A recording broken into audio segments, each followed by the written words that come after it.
and welcome back to D&D&D&D&D campaign number 2 of Black Ink and Blue Blood. Back after our holiday break, we are back in action and ready for the party to, if I recall correctly, this is you guys' first dungeon as a party. Yeah. So this is exciting. And So- get drunk. So when we last left off, the party agreed to doing a favor for the brokers in exchange for each getting to ask a question, which the nearly omnipotent information gatherers will answer any one question each honestly in exchange. The favor they agreed to was to investigate the more than a decade ago disappearance of the Smithers Coal Company in a mining tunnel they had dug out on the outskirts of Edict, which since their disappearance has been producing an icy wind that occasionally plunges the outskirts of the city into a winter, despite the fact that being underground should maintain a relatively neutral temperature at all times. Gathering their supplies, making it through Reaper territory relatively unobstructed. The party entered the caves, encountered 2 patrolling ichor beasts, taking those out with only slight burns. The party proceeded out of the maze of tunnels and found themselves in a massive cavern that is buried in an ever-falling blizzard-like snow. Lucian, managing to triangulate the direction the snow is coming from, is leading the charge, forcing you guys to walk against the wind as you begin. Caro still just curled up and trying to keep yourself warm on Garrow's back with Lucian's blanket draped over you. Raccoon clutched to Gil's back and trying to shield yourself from the wind. Zephyr, Gil, and Lucian, along with Garrow, and Caleb and Neon forced to march and trudge slowly against the onslaught of snowy winds. Those of you near the front can barely force your eyes open as snow hits your face and like temporarily blinds you. You can barely see more than like 15 feet ahead of you at most. You can't hear anything over the roaring winds, and the further you go, the snow only gets deeper. Zephyr, you're getting up to nearly your thighs in the snow now, and Lucian and Gil further ahead, it's already starting to come up to your knees. It's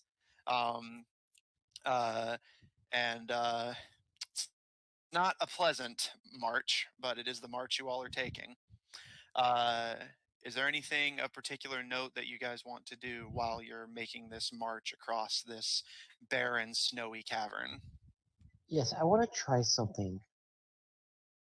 I want to pull out my flame tongue longsword, ignite it, and try to melt the snow in front of me as I walk.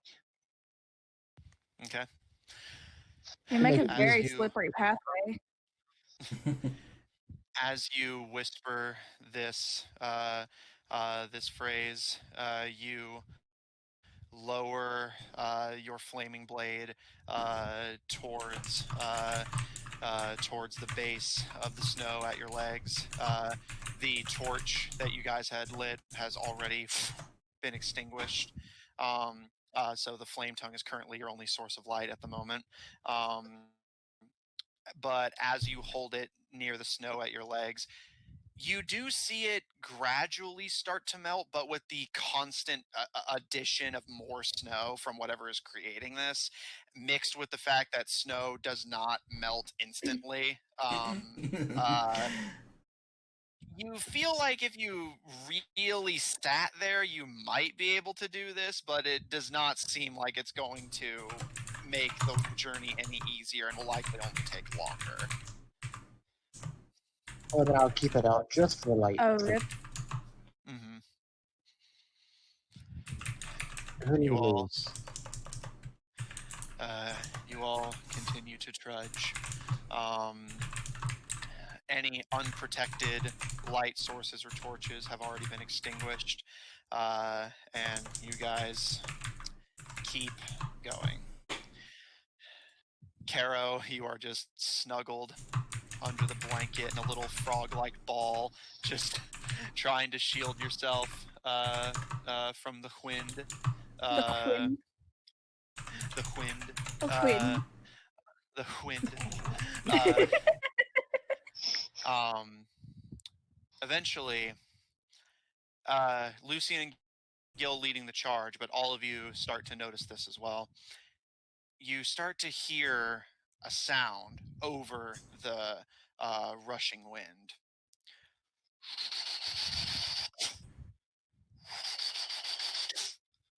This almost mechanical clunking. It seems very distant, but it's loud and repetitive. Does this sound familiar? Make a... I'll call this a history check. Could I maybe help? Go for it. Roll with advantage. Okay. Cool. Do you want to roll, or do you want me to roll because I have proficiency? 19.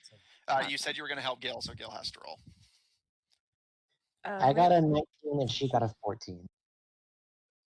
Okay. As you both kind of pause, they're allowing the rest of you to catch up and able to hear this sound as well. Both of you, the closest approximation you can make to this sound, it's not a sound you've heard yourselves, but you do settle mentally on a approximation in that it sounds almost like a very small train, like that kind of sound of the wheels. Although it doesn't have that same oomph of an engine, it appears to almost just be the isolated sound of wheels on a track. Well, I wouldn't recognize what it is because I've never seen a train. Yeah. But that's why Lucy and Gil were able to, because they've been on one. Yeah. So my question is, do I see any, besides, of course, snow and ice and whatever? Make a do I perception see check anything? with disadvantage. Okay. Perception. Yeah, you have disadvantage because of the blizzard. Of course I Nice. do, because I got a natural fucking 20. Okay, not bad. 25. You kind of hold your hand over your eyes so that the snow and wind doesn't obstruct you, and look forward, and you don't see anything that immediately catches your eye at first. However, looking in the direction the snow is coming from, following the little algorithm that you've created it for yourself mentally, you do see in the distance a light flickering, and just barely visible, but it's definitely there. It's less that you can see a light source and more that you see the just darkness of the snow ahead of you occasionally illuminate almost like a distant flash of lightning.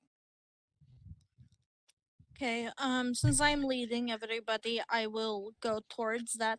Does it seem with my with how I'm doing things, does it seem like this is what are we supposed to be going? From what I've pinpointed? You feel relatively confident. You've figured out from your calculations that going against the wind is taking you to the origin of the storm. So as long as you keep moving this direction, you feel relatively confident that you're going the right way by your own personal definition of that, although there's no telling if that's actually where you're supposed to go. Okay. I guess just to check out what the sound is, just to go that way for a minute before and then once I know what it is, we'll move on. So you want to go ahead by yourself? No. I'll look at the others. Do you guys want to check this sound out, or do you just want to get this job done and so we can leave? I'm curious. Yeah, let's go check it out. All right. I don't know what that noise is, but it's really hard to hear over the blizzard. It's but very I'm curious. mechanical. It's very, very mechanical, and I'm wondering if it has something to do with the mines that were here. Hey, what is your Twitter so I can tag? I don't have. I have one. No, we do. I'll send it to you. You guys continue. I'll send it to I'll send Oh. it to Thank you. Thank you. I'm thinking we don't have one. 'Cause I know, like, on the websites, Amanda's. Is it? Because I thought I linked ours. George. I'll have to change that later. Let's stay focused. Don't worry. Do you guys? Okay, so I guess we'll check it out. So I will lead them towards the sound and the light that I found. Okay. Zephyr, ever the most focused one, are you good with this plan? Focus is probably not me, or well, probably not me in a bit. But not gonna lie, as I mentioned earlier, I'm drinking alcohol. Are you drinking during a stream? I don't know. Look, I'm not drinking. It's not much. It's just like a I'm not allowed tiny, to. just a tiny bottle of Fireball. But anyway, Sounds I delicious. want it. but anyway, I mean,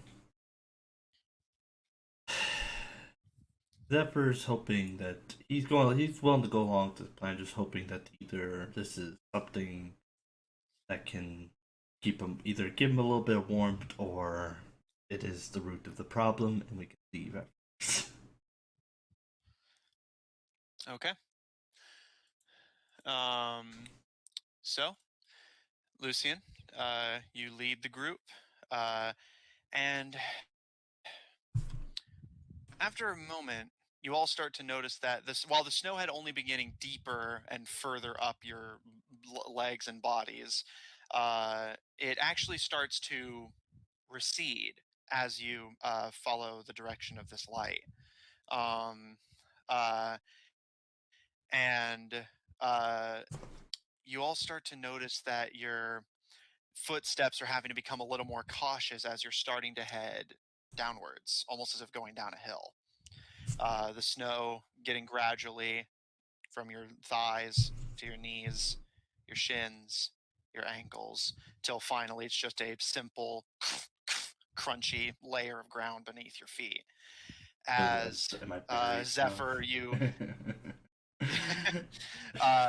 Zephyr, kind of shaking some of the snow off of yourself, you look in dismay as the rest of you take in the sight ahead of you. You can still see the distant light, which doesn't appear to have gotten significantly closer, at least by your reckoning. But you see this just expanse of ice, almost like a lake underground that had been frozen over. You appear to be on what was once the coastline of whatever this body of water was. The snow here really shallow, as snow does not usually survive contact with water. The body of water, you mean? Like a lake like an or a underground river? lake, yeah.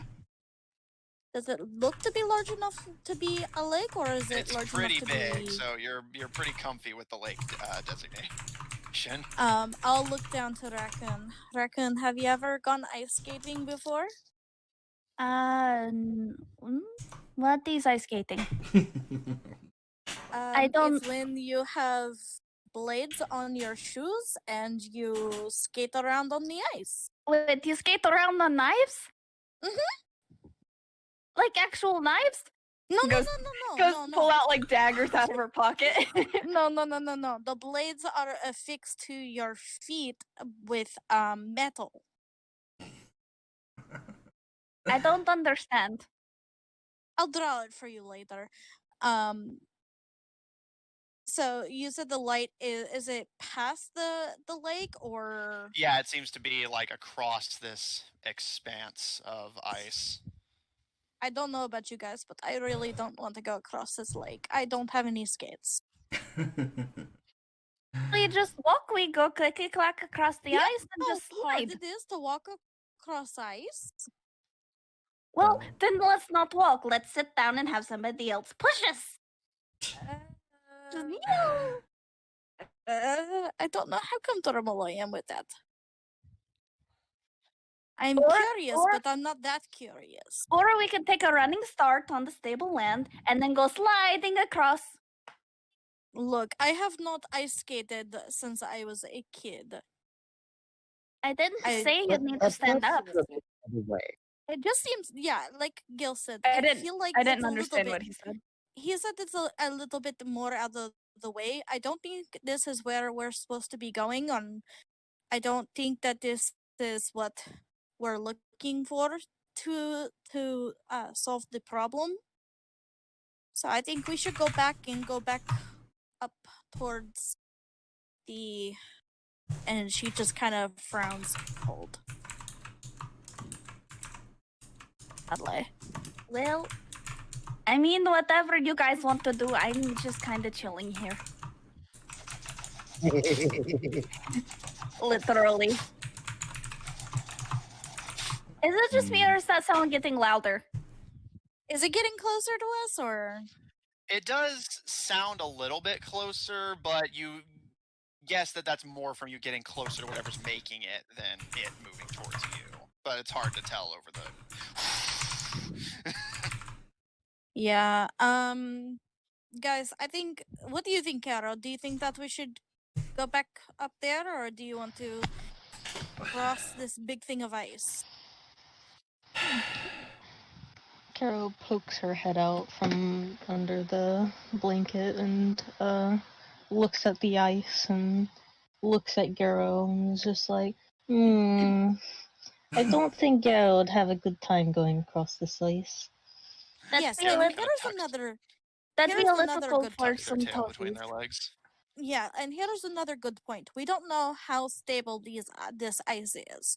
We don't know how thick it is, and we don't know if it would break under our weight or even Garo's weight. So I think we should go back and go towards the tundra.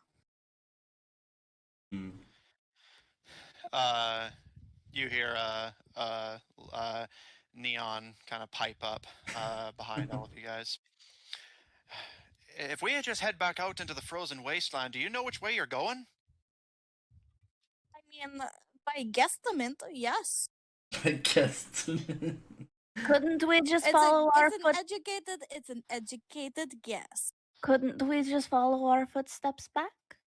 Well, I I No remember the problem. way back. I remember fully the way back. I am like 125% sure. You gotta do a I check know on the that. way. Gotta do a Right, check. I was like, are you sure about that? Listen, I have keen mind. And it's also just, I mean, it's a blizzard. Not how keen mind. Yeah, blizzard. It's a whole blizzard. Everything looks the same. So It's just a bunch of snow. It all looks the same. it's like keen mind. It's like I know where everything. I feel like I know the way back. Yeah, you confident in yourself. Yeah. Well, even if we're able to find the way back, that doesn't change the fact that we don't know which way we're going to find whatever's freezing this place over. No, you have an excellent point, and like I said, it's just an educated guess from what I can, from the mathematical equations that I have made up in my mind. So I mean, it's whether you trust me or not to make that evaluation. There's just a very telling silence from the mech. You want? I'm gonna go the way I think is right. I'm gonna go up the snow. I guess we are following Lucian then? Yeah, I'm not gonna let her go get herself spilled. Do we need to know? Unlike you do constantly, Gil. Zephyr and Caro, make me. I'm gonna call this nature checks, both of you. Uh-oh. Don't sound good. Not too Fun. good at nature, but time to play with my new metal dice. Yeah. Let me see what bag my dice has. Pink dice Oh. this time. All right. We haven't gone up any levels, have we? No, Nah, not Not since you yet. played. yeah, no. Wait, We're what? still level 5. Okay, making sure. Since I missed that. Yeah, Those you missed a couple. bit. Yeah. Yeah, you're good. Takes us a bit to level up, Yeah, milestone. Yeah. Uh, Give me a moment, sorry. Yeah, I got an yep, 11. all good. Okay, 11. Metal dice.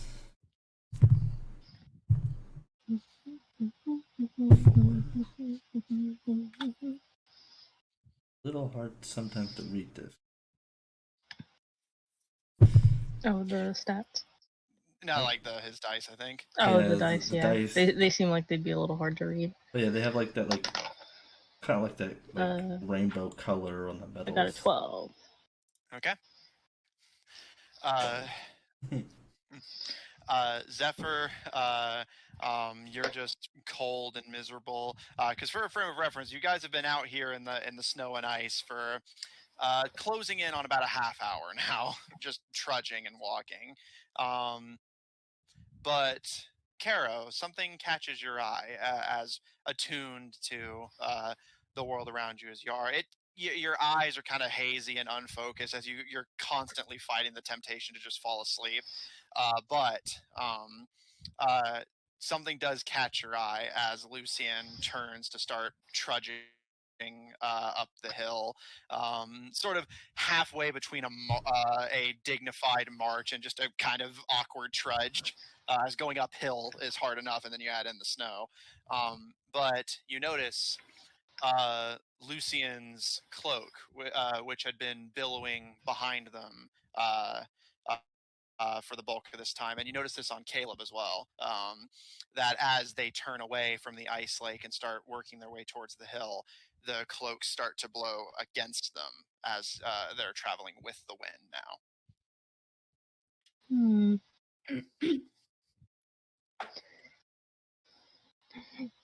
Seems like we're going the wrong way then.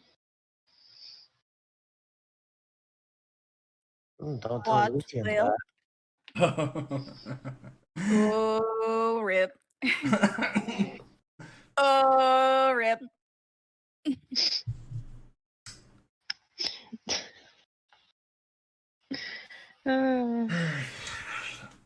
So what-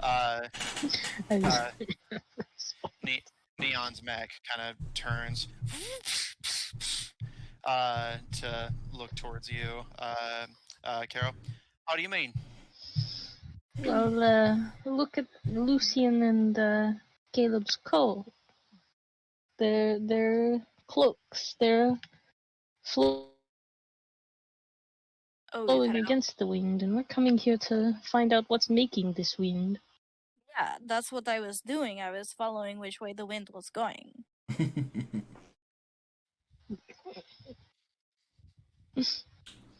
Well, yes, but we may get lost and end up not being able to find our way. Can't the wind also change its direction at any point? Not if it's magical. But what if I mean, magical wind can? We like, don't know that for sure. You know, in all honesty, magical wind is more likely to change. Yeah, see? I mean, Yeah.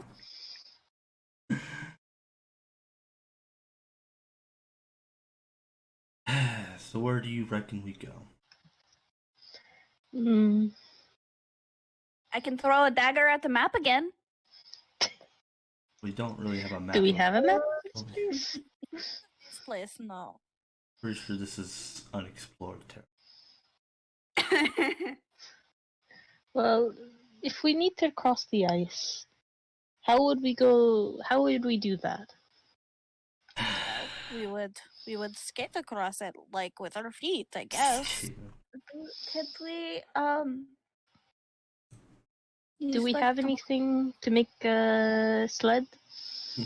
Let me check. Can we use thaumaturgy to make skates? Don't think that's how thaumaturgy. Yes, but this is Raccoon, so she's still thinking it's regular daggers. What about my bedroll? What about bedrolls? I guess we could lay down the bed. We could lay down the bedroll on the ice, and I guess Garrow could pull it. Garrow will pull it. He's Garrow the kind one of looks up and tilts their head. What if I sit on the blanket and use mage hand to like pull myself, not carry myself? You're not. Well, the only problem with that is that mage hand can only lift about 5 pounds. Are you 5 pounds? It's pulling. It's pulling. That's the same thing. Raccoon sees no difference. But, Mechanically, I don't see it working very well Could for you. mage hand push us? I think that's a good question. No, that is a good point. So why is there a different? Not the difference between lifting and pulling, but there is a difference between lifting and pushing. I think Mechanically, they're almost the same thing. Raccoon, Zephyr raccoon, kind of glance and see Caleb just tightening his cloak around himself. raccoon just kind of like raccoon just squints at her.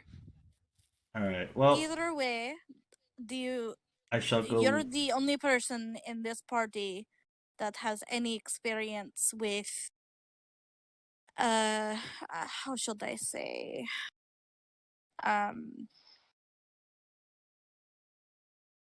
weather. I don't know, like how these things work. You're more experienced than us. You're more traveled, I should say, than most of us. I'm just gonna ask: are we going across the ice?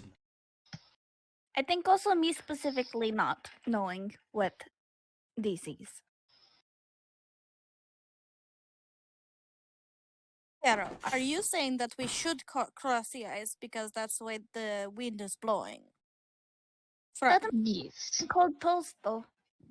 So I guess to answer your question, Zephyr, yes, we should cross the ice. But Okay. I think that we should He's be walking careful. away. He said that. He walks away.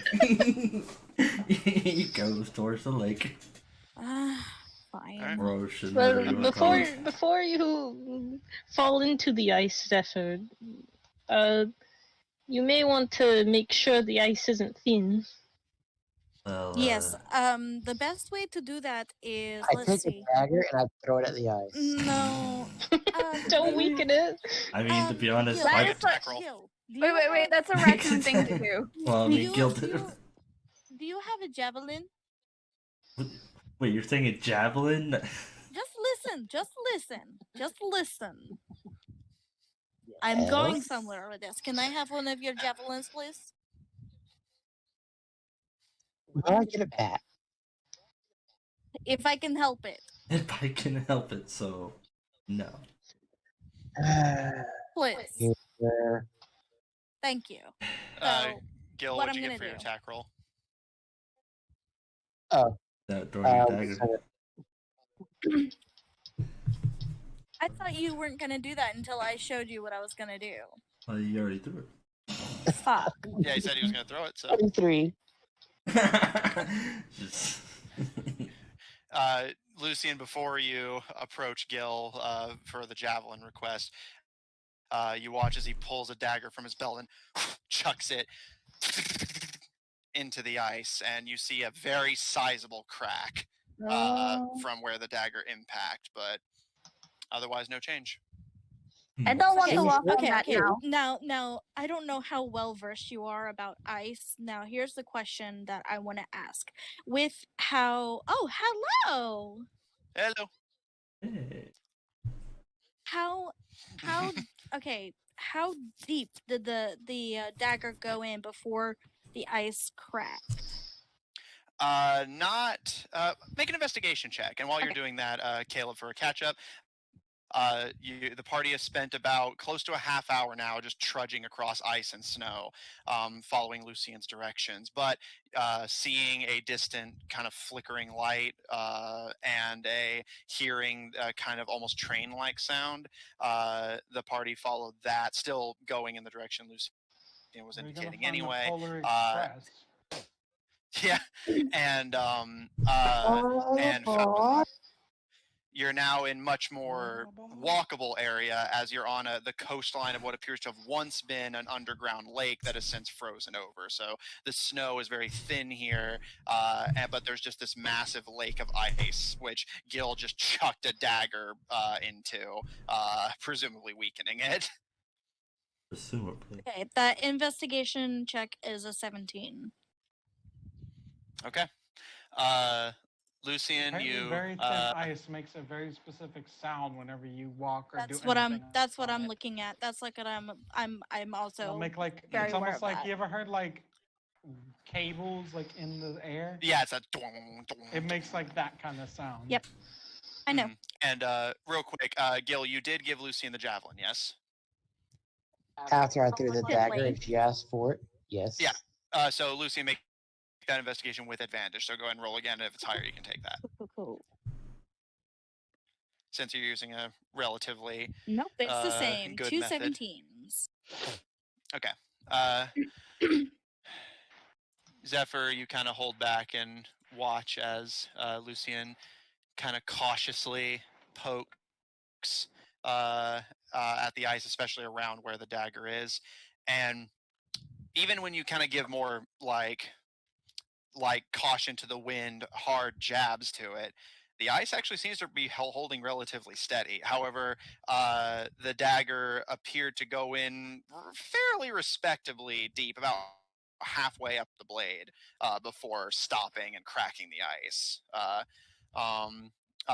You can't really tell just from this inspection how thin the ice is, but something catches your attention while you're pondering that. As you're kind of walking along the coast where the snow meets the ice and kind of poking around at it, you see a kind of odd shape in the ice, and kind of leaning down and kind of poking at it cautiously. You kind of brush some frost from the surface of the ice and see what appear to be tracks. Not super deep in the ice, but frozen over. And you can actually see some divots in the ice where the raised portions of the track were frozen, but not like they weren't as deep in whatever body of water this was. And as you kind of follow the direction of the track, you can see that this runs across this and towards the distant sound light source and where the wind is coming from. Just this. So the wind is coming from that way? Yes. And you see this this frozen and buried rail track traveling across this frozen lake and towards the distant sounds. Caro, could I ask you a question? Yes. With you being more well-traveled than myself, I'm guessing, and I guess what I'm asking here is for maybe a confirmation. What I think is that the wind is coming from that direction, and I'll show her what I have found and explain my calculations to her in ways that I hope she can understand. Not that she's dumb or anything, but like, you know. Oh no, she's kind of a dummy, but I was like, no, you're right. I'll kind of give her the layman terms of what is going on in my head, and follow up with, do you think instead of crossing the ice we could follow these tracks instead? I think it may be a little bit more safe. Yes, we just need to be careful about Matthew. what left the tracks. Well, they're mine Same tracks, thing. right? Train tracks. Yeah, they're rail tracks. Yeah, they're rail What the hell? Well, whatever is running them, I guess. I just watched Shastra, like, underneath my door, slam himself into the wall. What is he doing? So Lucian will kind of rub her head a little bit. Well, they said that the underground mine has not been running in a while, so I think that maybe we should be okay, but we should still be on our guard. And I will hand Gil his precious javelin. We should be okay, yet we know there's a running, or possibly a running mechanical object going around. Well, like I said, I didn't say that we shouldn't be careful. I said that we should be careful and keep our eyes peeled. But as far as we know, they're not running. But we could follow the tracks at least, and not go onto the ice where it is dangerous. I want to go and retrieve my knife. Okay. Make a dexterity check. And while you're doing that, Caleb, what were you going to say? I was going to ask, how much experience with ice and cold do you think Caleb would have from where he's from? you have like a passing familiarity. It doesn't get as cold where you're from, but it does still get like you're used to snow, and the lake near Tabedra has probably frozen a couple times, but not this thickly. Like the most you're used to is kind of like that thin autumnal sheet of ice that usually quickly breaks and melts when it warms up. So Caleb Okay, will know if this is not that. Yeah, which it definitely isn't. Like you watch Gil plunge a dagger like several inches into the ice, and it didn't appear to even break out the other side of it. And Gil, what was the result of your roll? Yeah, since I have advantage on my dexterity saves, it was a natural 20. Well, no, this is a dexterity check. Oh, okay, 21. Okay. It takes you a bit of effort, especially because you don't want to place your bare-assed hand on the ice, but you are able to rip your dagger out of the ice, leaving a just sizable slice with a few cracks forming off of it where it once was. Okay, let's go. Gero, would you mind coming up here with me, with you and Gero, so that maybe, while I am figuring things out, I can maybe ask you? Okay. I kind of give Gero a little scritch on the head. As one of you guys do a frog croak in the background. What? Oh, that wasn't frog croak. It was just Zephyr tired. Somebody stretched and made a frog croak. I mean, I know it was me. Like, I was just like, just like, Yeah. Zephyr and Kara are getting more tired by the minute. Can I have Caleb maybe he comes to the edge of the ice and just does that tentative touch with his foot to see if it shifts or makes any noise. As you approach, while the rest of the party starts to gather around the tracks and sort out the marching order, you kind of tentatively reach your clothed foot out and no sound. It appears to just be, as far as you can tell, completely solid. Because the tracks were on the ice, from what you said, right? Well, they're slightly buried under it. You get the impression that it was likely meant to go over the lake that was once here, and then the tracks got frozen when the lake froze. Oh, okay. Okay. Actually, Gil, can I have that javelin back? Make up your mind. Yeah, And to me, please. Wow, she's demanding. God damn it. God damn it. you can keep it. I got extras. I don't want it. I just need to borrow it. We can bicker later. I take it. We can bicker later. Let's go. So while we're walking, I want to keep the javelin in front of me and kind of jab at the ice. And make sure that nothing cracks. Make an investigation check. While you're doing that, what's the marching order for crossing the ice tracks going to be? So Lucian and Kara sound like they're going to be at the front. At most, 2 people can stand next to each other on the tracks and continue forward. So who's going to be behind Lucian and Does Kara? me adding extra weight to Gil affect the ice? You don't know yet. You haven't stepped on the ice yet. But we don't know. Well, I'll be in the front. I guess we're about to. Well, I'll be in the back. Oh wait, Jacob couldn't make it. Yeah. Zephyr being frustrated, he is going to just march on ahead. He's going. Okay. He's very light. He probably doesn't affect the others very much. Yeah. So he's going. Yeah. So, all right. So Zephyr in front, Lucian and Kara behind, Neon in the back.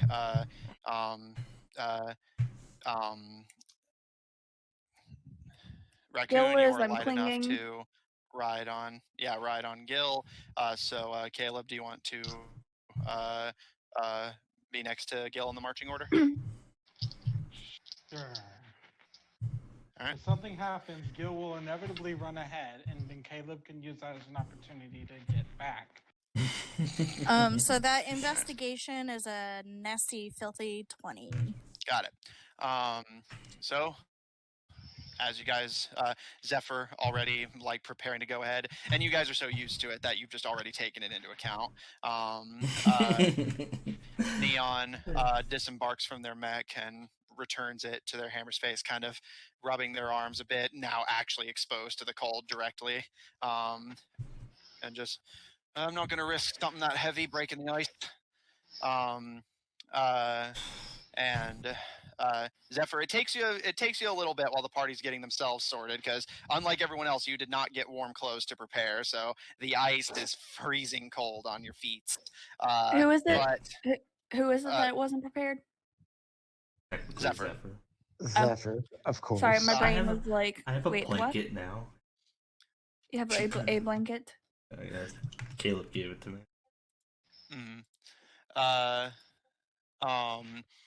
And Actually, after you kind of give yourself a bit to adjust to the best of your ability, you grit your teeth and start walking across the frozen tracks.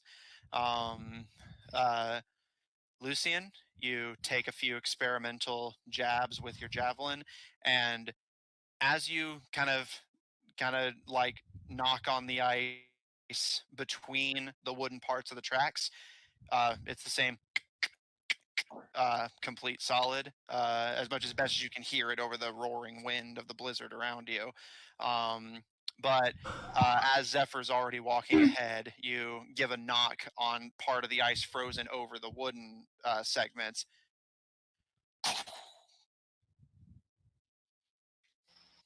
Did it crack? It is not cracked, but you hear, Caleb, you hear that sound you're familiar with of like weak ice, kind of like essentially like almost sort of internally breaking without fully cracking. So Lucian, by your best judgment, the ice here is solid but a little weaker on the wooden parts. Okay, so like I don't like these. we should probably stay on the tracks, but not the wooden bits. Yeah, or step between the wooden bits, Yeah. as those appear to be solid. Carol, We're could gonna have to roll for that. Not fuck it up. is Let's find Geralt out. able to not step on specific things? Because from what I am seeing, the ice is thinner where the wooden bits are. Yes, Gero can understand what I'm saying. Garo kind of Well, gives a frogs nod also and have wide yawns. feet. Well, Garo's riding Garo anyway. Yeah, but Geralt has some really cold toes. He needs some booties. Well, that's kind of unavoidable. They've already been trudging through snow. He needs some booties. Yeah. Well, he is a Siberian Aren't tiger, so tigers like, supposed to he's a be- little more built for being in the snow. He needs boots. It's okay. So, I will ask, Zephyr, this applies to you as well. Are you guys going to try and go full speed or take it a bit slower so as to be more cautious not to break the ice? Personally, I'm gonna take it slow. Halfway. Okay. What does that mean? I mean, not full speed, but he's like, speed walk, just like, let's just get out of here. But basically, are you going to use your full movement speed or half? Oh, full mode. Okay. And Gil's just gonna walk. Okay. Bear in mind, Lucian is ahead of you, so you'll have to cut ahead of them if you're gonna just go full speed. Yep, come on, Slowpoke. Yes, Alright. Do come you on. want to fall? Been there, done that. I got back up. Pretty sure if one person breaks it, it's going to break for You also have everybody. to remember I am currently on your back and I would appreciate not falling. I'll throw you back towards them if it happens, little one. Not if you fall backwards onto me. I won't. I promise. Not really Can you make that kind of promise? The whole ice might. Because I'm you don't good know like if one- that. At him. It's like- You don't know if one person breaks ice, it's probably gonna break for everyone else. It'll chain reaction. Yeah, that's what I'm trying to look for is the broken ice, so that way we can either go around it or figure out how to go back. Out of character, sometimes the ice does break in a hole, though. What? Just like it Sometimes, weakens but one it- part. Which It's I, as the DM, am being aware of. It is. DM's choice. It's basically course, like a dice obviously. roll. Yeah. It's Yeah, either this gonna is magic chain ice at the reaction end or of the it's day. gonna break. in Okay, the but spot. like rolling dice, like as we're crossing it the entire time, like every second. Wow. Oh no, I have a plan. Don't worry. I'm just more figuring out what everyone's doing. Oof. So how far is Zephyr? Are they bigger? Yeah. So Zephyr, going your average movement speed, you're already a Hey, pretty and solid Caleb's way across. Caleb's pretty dexterous, isn't he? Yeah, you got some He could dexterity probably too. move You're a at a rogue. decent pace and still, be able to not Mhm. misstep. Still, all right. So you're gonna go your average speed as well. Yeah. Okay.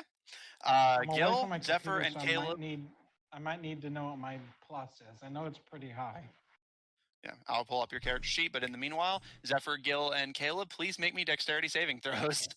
What's my plus? It would be. Checking. I have to +3. Okay, he's got it. But, You said dexterity saving throws? Yes. Yeah. This time it is a saving throw. I am here still. I'm just going on mute for a few. It's Okay. gonna be 15 in total. Okay. all right. Well, dice don't fail me. 20. Let's see. Hold on. Let me math real quick. 27. Okay. Zephyr, you may be relatively impatient by the group standards, but if there's one thing you are, it's fast and smart. You take almost these kind of hopping steps to kind of hopscotch your way over the wooden segments, staying where the ice is thick. Gil, you just kind of power walk past Lucian and Caro as they're finding their footing on the rails, and seeing Zephyr's pattern ahead of you, start to sort of imitate it. Having to go a little bit slower still because you're much larger, so you don't want to do those same like that. You don't want to hop even on ice that you're confident is fairly thick when you are. How big are the wooden parts? And Caleb. I feel like a person should be able to make that. Should be able to stride the wood parts in one step. Yeah, well, yeah, no, like that. Yeah, it's just remember Zephyr's a lot smaller, so he has to take those kind of hopping steps, and it makes him a little bit faster. But Gil's able to keep his usual speed, just having to be a little cautious so that he doesn't like misstep or put too much weight when he doesn't need to. Caleb, much of the same. You're able to dexterously kind of almost sort of a mixture of what, almost kind of taking on this almost like sort of skipping walk as you dexterously hop over the wooden segments, able to more or less match your brother's speed. The rest of you are going to be taking it slow. A specific number in mind, I think. Am I the only one taking it slow? With Caro. Caro, are you? Yes. Like, are you taking it slow or? Yeah. What's Neon being relatively small and me rolling for them is also going to be taking it slow. They're at the back of the group, so they kind of have to anyway. They're not going to do the Gil thing of just elbowing their way to the front. Lucian and Caro taking it slow, meaning you fall behind the group a little bit, but are able to cross safely without having to make rolls or risk potential danger. Lucian especially like taking the time to test the ice as you go. However, that does put a pretty sizable gap between the three who went on ahead and those of you who stayed behind. However, the journey crossing the ice is relatively uneventful. However, Zephyr, now at the lead, make me a perception check, just flat. Perception. I'm pretty good at that.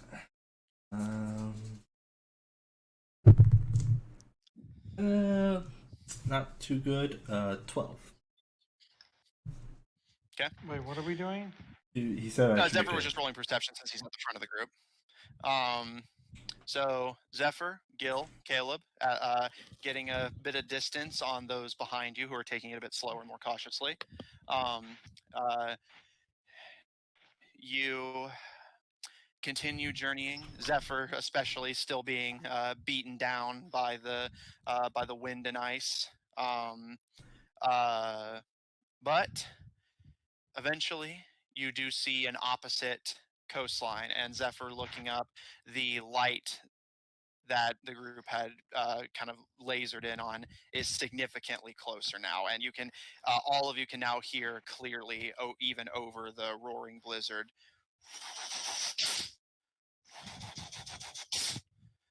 I don't think any of us would know what that is, huh?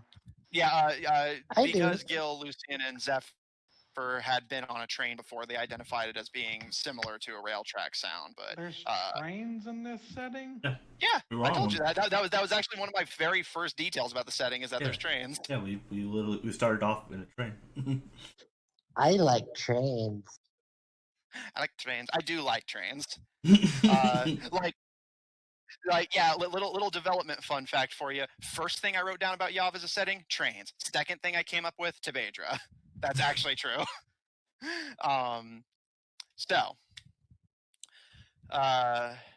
Zephyr at the lead, but Gil, Raccoon, and Caleb behind. You find yourselves able to step off of the icy tracks. Unfortunately, still more snow, but it's at least not total ice. So Zephyr, your toes aren't about to fall off. And there is still that kind of distant howling wind, and you can still feel a little brisk breeze, but the wind is actually light here, relatively speaking. Almost like less like a constant push against all of you, forcing you back, and more as you step onto the coast and find your footing, the snow kind of beneath all of your feet and boots. Almost like this, just kind of more of a gentle, brisk nudge than a full-on forceful push. And looking ahead, because the blizzard is not as forceful here, there is this sort of definitely unnatural swirl of snow, but it's less like the constant forceful blizzard you were experiencing, and this almost nice wintry dust cloud of snowflakes. The four of you stepping on the coast first. Looking ahead of you, you see Caleb on the back, kind of looking around. You see that you appear to have stepped on what was once an island, presumably in the center of this massive underground lake. And looking immediately ahead of you, you all kind of jump back, and Gil, kind of instinctively, you go to your sword as you see a minecart on a set of rails pass in front of all of you, traveling along the coastline before coming to a sudden stop and starting to travel the opposite way. It's not traveling extremely or dangerously fast, but it is notable. And Zephyr, looking up, you identify what the light source was, and Raccoon, as you look up, having not really been, other than the city of Edict, not really been exposed to unnatural bright lights, Raccoon, your eyes kind of go incredibly round as you see the flickering light of what none of you are railway engineers, so you wouldn't know, but us, the players, would identify it as a track switch system with the flashing warning lights that appear to be weakening in the cold. The lights are flickering and incredibly weak and delicate. But given that they're some of the only light in this darkness outside of Gil's flame tongue, that's part of why it stood out so much. The wind here, like I said, is light, and if it wasn't cold, almost comforting. And as you all kind of step in the snow, on the other side of the tracks, looking down, you can see the tracks you've been following actually connect to this little rail network that this cart's traveling on, although presumably with the system deactivated, it's simply going back and forth. You see a large fence, one of those like iron chain link ones with barbed wire at the top and a wrought iron gate directly in front of you. For those of you who stepped on the coast for Zephyr, Gil, Raccoon, Caleb, what would the four of you like to do? So you said Can I that there look at the was gate? a gate? Yes, and Caleb, make a perception check. What's my plus for that? Zephyr, you got him? Sure. Perception +4. Okay, and what were you saying, Raccoon, real quick? Hold up, gotta re-roll that. It fell off the damn table. Yeah, you're just staring entranced at Alright. this. That's Track gonna switch be light. 22 in total. Okay, and Gil, what were you saying? Well, I wanted to look at the gate. Like, is it locked? All right, I'll include you with Caleb then, and Raccoon.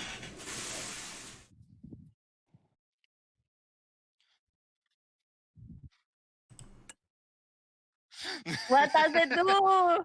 Oh, Gil, and I kind of like shake his shoulder from where I'm at. What is it? okay. I don't know if I for don't y'all, but I know. couldn't hear Raccoon for a bit there. Sorry, I wasn't facing my mic for like a tiny bit of it. Do I need to repeat? I can hear you fine. I mean, it'll probably just be. I just suddenly all I heard was, "What does it do?" What does it do? Was what I started hearing. Yeah, that's Okay. basically it. She's just like Yeah. violently shaking like his coat collar and just being like, "Gil, what does?" I have no idea. What if I don't think I do? Now you've ridden on a train before, but that doesn't make you an engineer. And trains are still relatively new technology here, so you can try to make a check if you're interested. But off the top of your head, you're not sure what this device is for. Wait for No Lucian. idea. No. I shoot it. You're gonna shoot the track switch? Just shoot the the cart. Oh no. Why are Make an you attack roll. shooting the cart? I don't know. Just shooting it. Not even I know. Yeah, you're definitely drunk. No, I'm actually not. I mean, I trick. Oh, it's one of those in-character things where you're like, I don't know why he wants to do this, but he does. He's just like, he's annoyed. He just wants to shoot something, right? And I drank like. That's fair. I thought he was gonna shoot the light so that they'd stop obsessing over it. That's Rip. what I thought too. Yeah. So, did you make an attack roll? All right. That will be 14. All right. You kind of like grit your teeth, a bit irritated, as Gil kind of like trying to keep Raccoon calm, steps across the tracks with Caleb as the cart passes by, and as you step over, the cart kind of whizzes past you, and you just irritatedly turn and pull the trigger of your crossbow, and the crossbow bolt just simply ricochets off of it to no visible effect. Does it actually have an AC? Maybe. Yeah, all objects in D&D do. I could have told you nothing would have happened. That looks to be metal. Hey, you never know. Could have been a mimic. Figured, but felt good. No, it's like in Minecraft. you Felt hit- good, anyways. No, Matthew, it's like Yeah, in he hits it, Minecraft. and it turns into a smaller portable minecart. Yeah, it just drops and becomes a little mine. I mean, hey, if you want me to get drunk, I still have some Fireball, some Oh, Jack Daniels, some vodka. Bro, that's No. an idea. I got some stuff too. Boy, you got a no! night. You got a night. No, it's like a small thing. They're like, Somebody did comment on the video and they said the DM needs to know that he makes an A+ sound effect. Thank you. I do my best. I practice a lot in my free time. Aww, Aw, good job. love that. But yeah, so Caleb stepping forward with Gil. Caleb, go ahead and make another investigation roll. You have advantage because Gil's technically kind of helping you by Okay, like now I'm making an experimenting with it. investigation roll. Well, no, that was your first roll. I remember what your first result was, but Gil's helping you, so you're just seeing if you roll higher this time.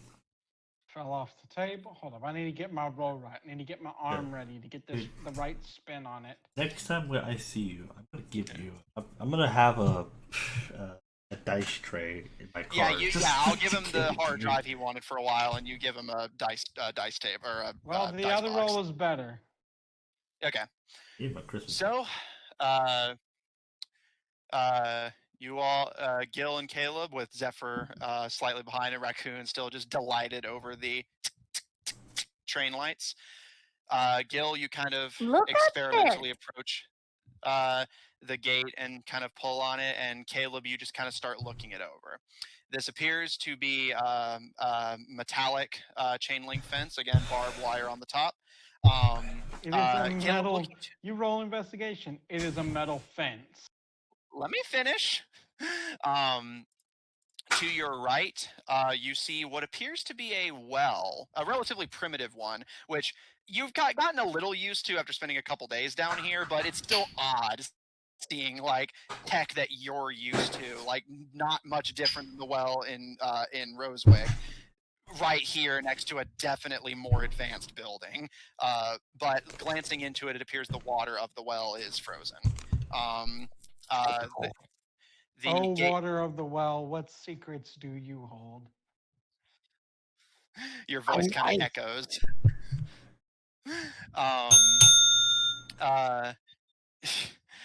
You watch as Gil approaches the gate. The front gate is wrought iron with the barbed wire stopping to be replaced by iron spikes. And you can see what you initially think might be lettering, but as you look closer, some frost and snow clinging to it. You actually see that over the entrance to whatever structure this is, there's still a little bit of a haze of mist and snow in front of you, so it's a little hard to see.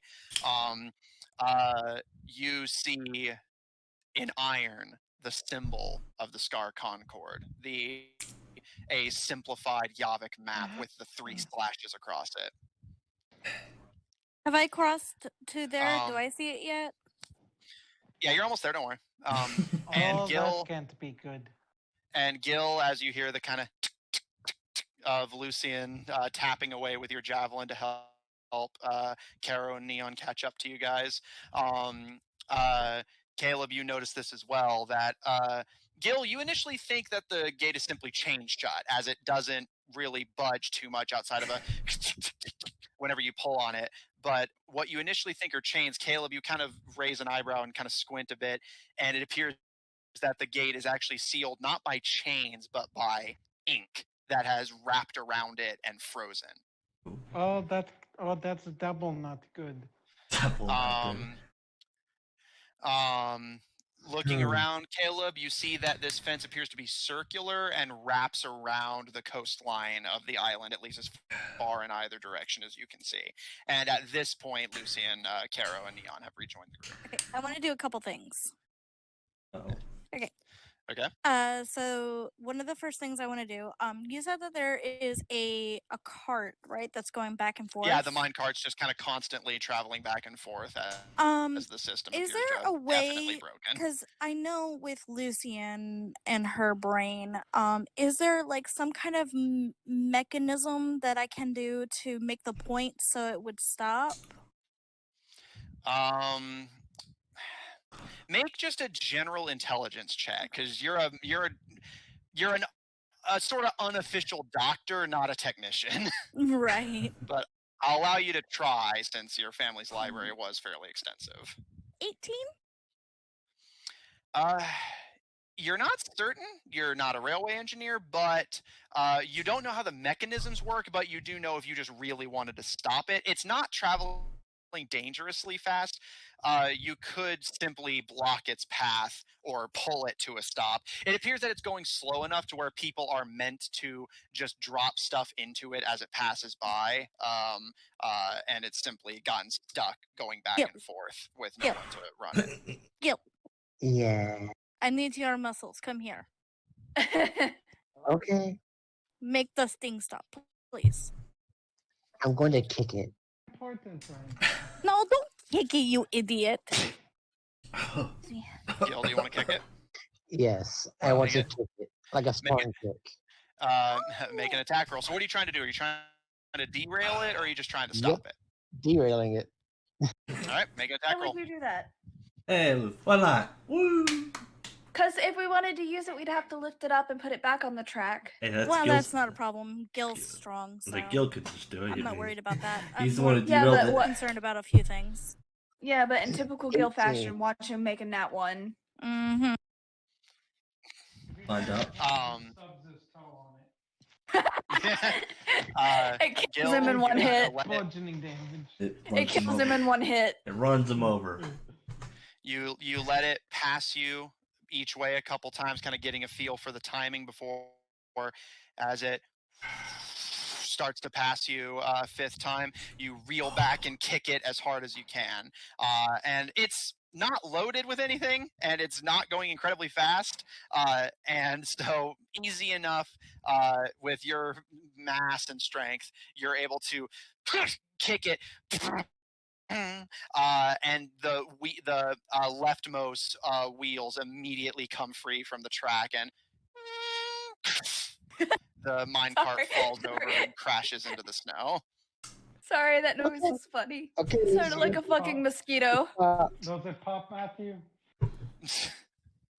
To Gil. Now, you said that there's nothing in this? If I look inside it, there's nothing in there? Yeah, it appears to be completely empty. Now, did I see the Scar Concord logo on the chain link fence? Caleb, you want to point it out? Yeah, Caleb will point it out. Okay. All right, so Caleb kind of draws your Is attention to it. the same logo on the cart? Giving it a careful look over, it's on the ground, so it's, and you guys aren't exactly hurrying, so it's not like you're on a Not time going crunch. anywhere. Not that you can They see. go everywhere. Is there any Could symbol I- on it? I would like to try to see if I couldn't see if there's like any hidden compartments in it, or if there's like Make an some kind of investigation check. button. Okay. Is there any And, symbol on the cart? Seems like we wasted Yeah, our and, time. Caleb, looking over it, you see on the side of it that is not currently buried in snow, you see a symbol that you don't recognize, what appears to be a sort of rendered doodle almost of a rock with ore in it, with a scorpion tail emerging from it, with the stinger about to dig into the rock. You don't recognize the symbol, although as Neon passes by and sees you looking at it, kind of gives you a nudge and nods to it. That's the Smithers Coal Company emblem. Haven't seen that in a while. Smithers Coal Company? Smithers. Yeah, You that's cut the out. elves that went missing down here. That's why we're coming down here. You ever since cut they out went as missing, you all- said it. Just letting you know, Hunter, you sound very far away. Okay, so for my roll, I got Yeah, a we were able to dirty hear 20. you. It had cut out right as you said the name. Yeah, Smithers Coal Company. Yeah. Okay. And Lucian, Smithers. Dirty 20. carefully feeling the freezing iron and metal sides of the cart. No compartments that you're able to. The only thing unusual you find is a very, very slight dent from where Gil had kicked it. Mm-hmm. Okay. Second order of business. This is their time. Well, Good order I of guess third, business. technically. Third, technically, yes. Third order of business that I want to take care of. So you said this chain link fence is circling us, or is it circling the? No, it's like Those- so. those You guys are grappled basically on. on what appears to be an island in the center of this underground lake that has since frozen, and the fence basically circles to basically seemingly circle the coast of the island, at least as far as you can see. Again, there's still a very slight kind of mist around you from just the kind of latent snow, because there is still snow. Not falling, but like kind of swirling. So it's not as hard to see as in the blizzard, but you're not being relentlessly pelted.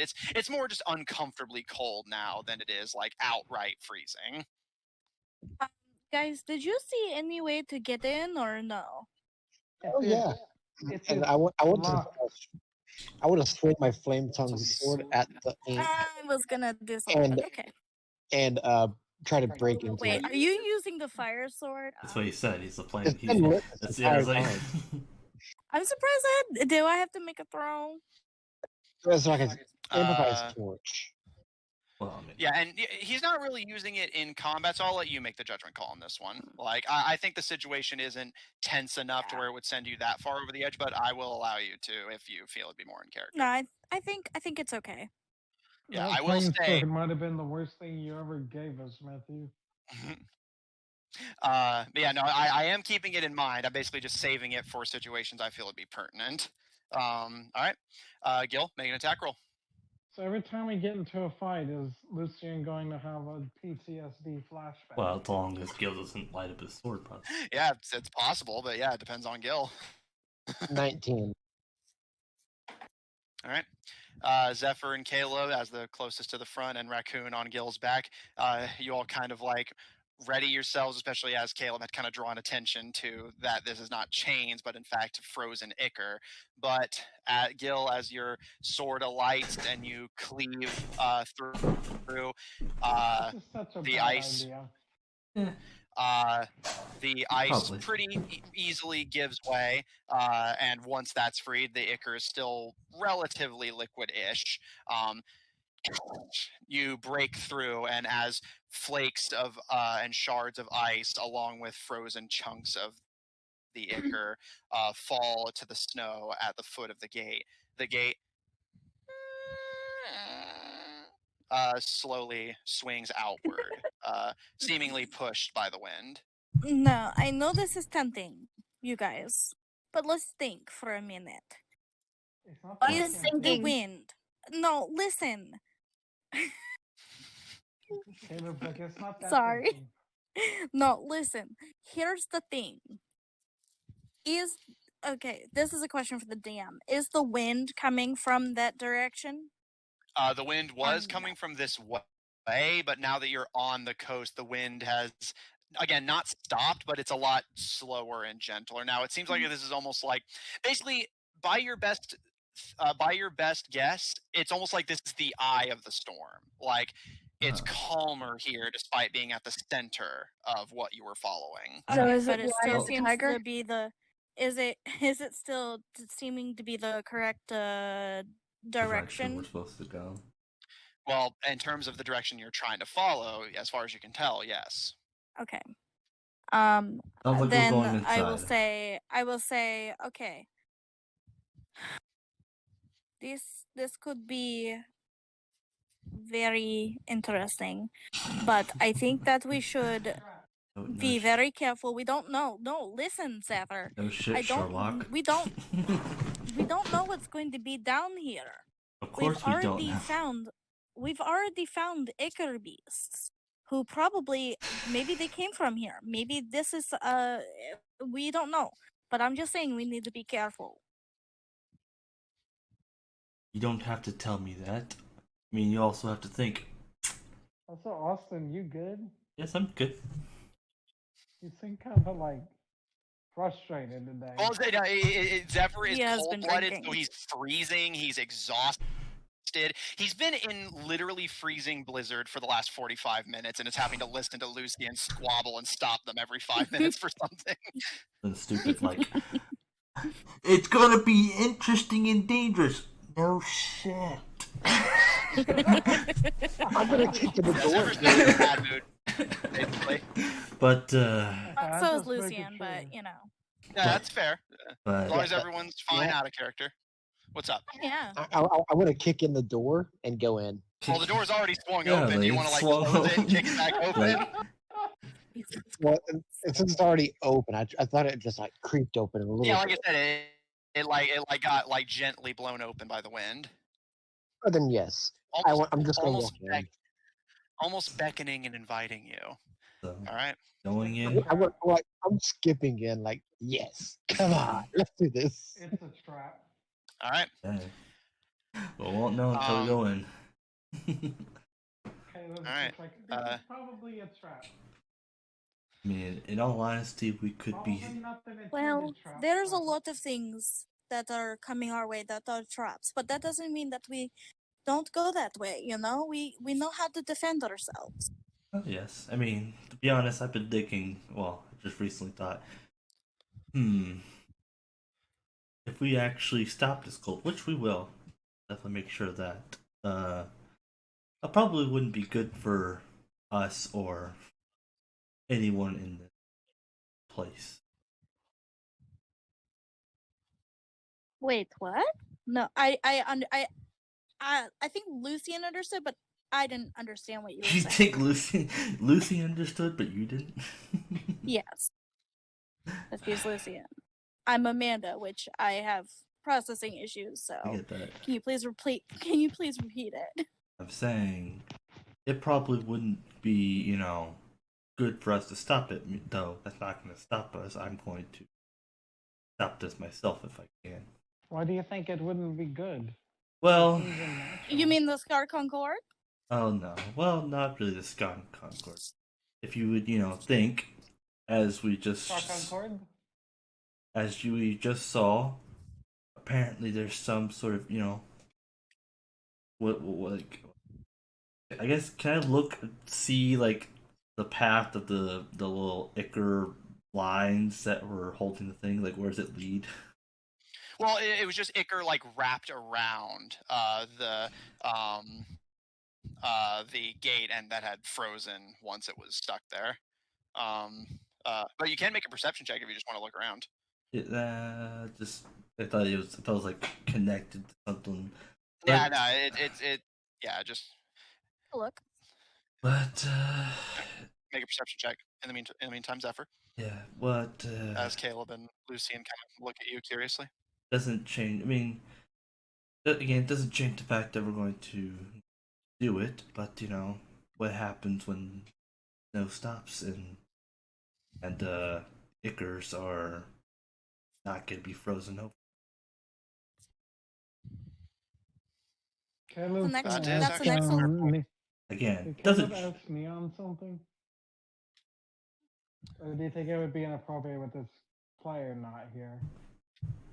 Hey, like you can ask, like and yeah, Neon kind of nods. That is a fair point, and kind of glances to you as you look at them. Well, It's not wasn't- that I haven't isn't this not considered it. something- Well, again, it doesn't change the fact that we're. Yeah, one person at a time, please. No, you go Caleb? ahead. You go ahead. Okay. Let me just make sure everything's. Hold up, my headphones got messed up. Where the fuck did? Okay, Lucian. Okay, it's good now. Caleb? So Caleb was just gonna ask me isn't this code kind of a recent thing? Like this place wasn't like that before. Oh, I'll admit I'm not intimately experienced with it myself, but like if what the broker says is true, and most of what they say tends to be true, it's been happening for the last 10 years at least. And it seems like there was something here before the code probably messed things up. Well, here's the thing, Caleb. And I've been thinking. Oh god, Lucian's been thinking. She's always thinking. Which is I'm the always problem. thinking, Which Caleb. is the problem. Now Back we're gonna be here for another 20 minutes listening to this. Well, if you don't want me to tell you, then I won't. uh, Do you want to know or do you not want to know? Because either way, I don't care. yeah, Do you you're have a right. I don't want to preparation? know, so I'm gonna go off inside. I don't care what you think, Zephyr. I was asking your brother. So y'all can have fun in the cold. Fine. Then I won't tell you. And I will walk. What was it? I just walk. Wow. Honestly, this is an improvement. Oh, is it the secret? Is it the secret? Can you whisper it in my ear? Caleb will just decide to go in. Yeah. Now that they're just finally getting a move on. All right. With the group much more tense and awkward than they had already been, marching across frozen tundra and blizzard. Matthew, I don't think this group is ever going to get along. Only time. Relax. You haven't even stopped one member of the Scar Conjure yet. You're gonna be traveling together for a while. There's time. Lucian, you wanted to make a perception check. What'd you roll? I got a 20. Okay. Natural or dirty? Dirty. Okay. You cross the threshold along with the rest of the party. Caro, you've been quiet. Is there anything you want to say or do as the party heads in? Carol just gonna. They hope it is more warm here. It won't be. Caro kind of shakes their head beneath you, like kind of begrudging as they carry you in. Not less irritated having to carry you in, more just basically acknowledging, yes, it's probably going to be frozen forever at this rate. So, Zephyr and Gil leading the way in, but the rest of the group filing behind. Lucian, you take a look around. You do have dark vision, I believe, as an elf, yes? Yes. I also. Yeah, well, I thought you sure. Yeah. But for those of you who don't have dark vision, the only light you're getting. It might be a question of who doesn't have dark vision. Yeah, which I believe you don't. And Caro, do you? I don't think so. Let me check. It'll be listed he doesn't. on. He doesn't. Cano Okay, Groot doesn't have it. Okay. Yeah. Yeah. So Yeah, Caro Gil and Caleb. then. So yeah, Caro and Caleb, the only light you're getting is from Gil's flame tongue, which is only adding to the kind of ominous atmosphere as you walk in. Possibly raccoon. As you cross the threshold of the. No, I believe haven't. Goblins should have dark vision, yeah. Yeah, I Yeah, have true. dark I vision. don't know. There's one thing I know, it's goblins. Goblins. So. Them goblins. Goblins. I did the goblin. As you guys cross the threshold of the gate, are now even more mad at each other than when you began. The cold almost kind of abruptly ceases. It's still cold. The ground still has snow on it, but the wind comes to almost a complete stop. And you just see snowflakes kind of dancing above your heads. Not quite, only like coming to the ground after a long and exaggerated swirl, almost like leaves being carried in a dead or dying breeze. Those of you who have dark vision, and Lucian, I will specify what you uniquely spot. Those of you with dark vision looking around you, you find yourself in what appears to have once been a massive garden. On either side of you, as you walk further into this massive open area on the other side of the fence and gate, you see frozen and definitely dead plants on both sides of you, contained in artificially dug and buried gardens. To your right, you see what appears to be a large, it's relatively on the small side, but it does stick out. Stone or metal looking building, almost like a smaller version of the Peacekeeper barracks. And on the left side, across the one of the gardens, you see what appears to be an open shed, likely the supplies to run the garden itself. And directly ahead of you, you see a massive dome-like structure, completely made of metal, with a stone entryway at the front and a metallic door. Lucian, you uniquely spot that to the right of the door is a very familiar looking green pad, like the ones used in Edict. Although you're kind of questioning whether it still works in this freezing of cold, especially as Neon has previously mentioned that their mech occasionally fails in such frigid weather. And all of you spot this, but Lucian, I'll specify what you uniquely spot. In the garden on your left, you see a few plants have actually survived, namely some very hardy and frigid-looking pumpkins. And standing above all of them, held up by a pole, is a scarecrow. Made of plant matter, seemingly improvised from some of the plants of the garden itself, holding a scythe loosely. But you notice the right side of it, the arm and leg, are made of metal instead of plant matter. The head, simply a jack-o'-lantern stuck atop it. Oh, we're gonna have to fight that. Jeepers But, creepers. Lucian, you notice two things, or three things in addition to the pad. You notice that the scarecrow is wearing a flowery cloak. Like I said, the whole scarecrow, other than the arm and leg, seemingly are made of plants. The head is a jack-o'-lantern. The body has been stuffed with like bits of like weeds and grass. But you notice the cloak it's wearing is made out of flower petals. But that's not what catches your attention. What does catch your attention is not only is it billowing as if there's a wind, even though the wind has kind of stopped it on the other side of the gate, it's blowing the wrong way. If it had been placed outside, it would have been blowing against the wind. And you notice a very sweet smell of perfume that pervades this entire area. And similar to how Zephyr and Caro have been feeling since it got so cold, you almost feel your eyes kind of drooping slightly. Like, you just feel very content and relaxed and at ease. As you guys find yourselves in the center of this massive open area, seemingly once a farm of some kind, what would you like to do? I'll stop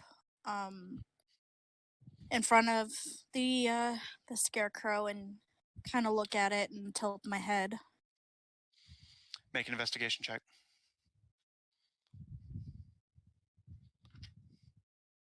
I'm gonna let her finish doing that before I do what I'm thinking.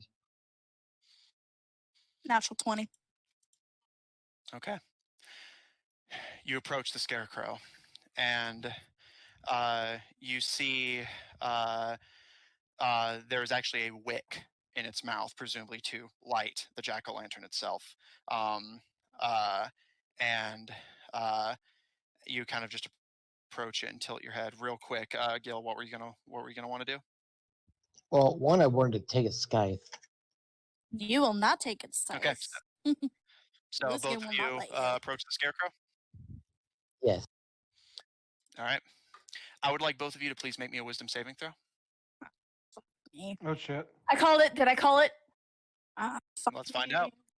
Fuck. Wisdom saving throw. 16. I also got a 16. Okay. Caleb, Raccoon, Zephyr, Fuck. Caro. Yes. As you all watch the elves approach this scarecrow, you watch as it twitches. One of the metallic leg kind of squeaking slightly as it does so. But wait, I'm still on Gil's back. That is true. Raccoon, also make me a wisdom save if you don't mind. Fuck. Fuck. The one Shouldn't downside. have said anything. No, Well, I you needed know. to. Continuity. That'd be good. No, that is fair. Thank you for pointing it out. I know, I'll I'm do, just if you don't have it fucking with already, you. I'll give you. If you don't have it already, I'll give you inspiration because that is, yeah, like you didn't have to mention anything and it did put you at a disadvantage, but I will give you props. Oh. 19. Okay. Though you all watch Raccoon, you see as the wick in the head is made a light, and ink and ichor begin to drool from the jagged mouth. Oh, I as don't it like that. twitches, its head rears back, and it starts to pull itself free from the pole, and as it kind of lands on the snow, Gil, you immediately raise your flame tongue, but to all of your horror, as the beast rears up and looks at, actually looming over Lucian and Gil both, its jack-o'-lantern head looks down, and you all Raccoon, you're actually thrown from Gil's back as the sword is extinguished. Lucian and Gil, you are both frightened, and as the whole garden goes dark, for those of you without dark vision, those of you who have dark vision see the scarecrow loom over the two frightened elves. Raccoon, you're actually thrown from Gil's shoulders as he steps back, and you feel the ground cracking around you as the pumpkins actually begin to sprout vine-like tendrils and limbs and pull themselves free from the ground as the creature rears back its mouth, and as Iker drools from it down onto the orange, almost chitin of the pumpkin. Oh, I didn't like that. And I don't like that. I hate that. Its scythe swings over its head. Gil only just narrowly avoiding getting decapitated as he backs away in fright. I would like everyone to please roll initiative.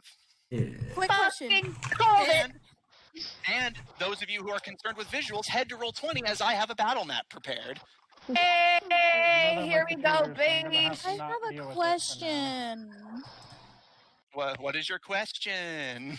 Actually, I I'm could probably go sorry. to my computer. No. I was more just imitating the tone. I'm not like actually giving you shit. What's up?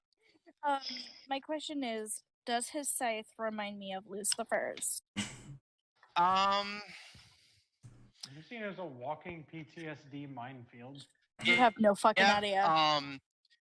It is definitely a scythe, but looking at it, the make is definitely very different. Make an Arcana check with disadvantage because you're frightened. Yeah. Wait, hold on. It might be something that might help. Oh my god! Every time. Okay. What's up, Zephyr? I think there's something that we're forgetting. Wow. Okay, so first I had a natural 20, and then I rolled a natural 19, so 23. Okay. God, I wish I had your rolls. Yeah. You just need their dice. You're like, Okay, where did y'all get your dice? And D&D Beyond. Lucian, especially at your in your frightened state, you can't tell if it's like magical outright, but it's definitely not magical in the same. It doesn't have that visual shroud of darkness that Lucifer's has.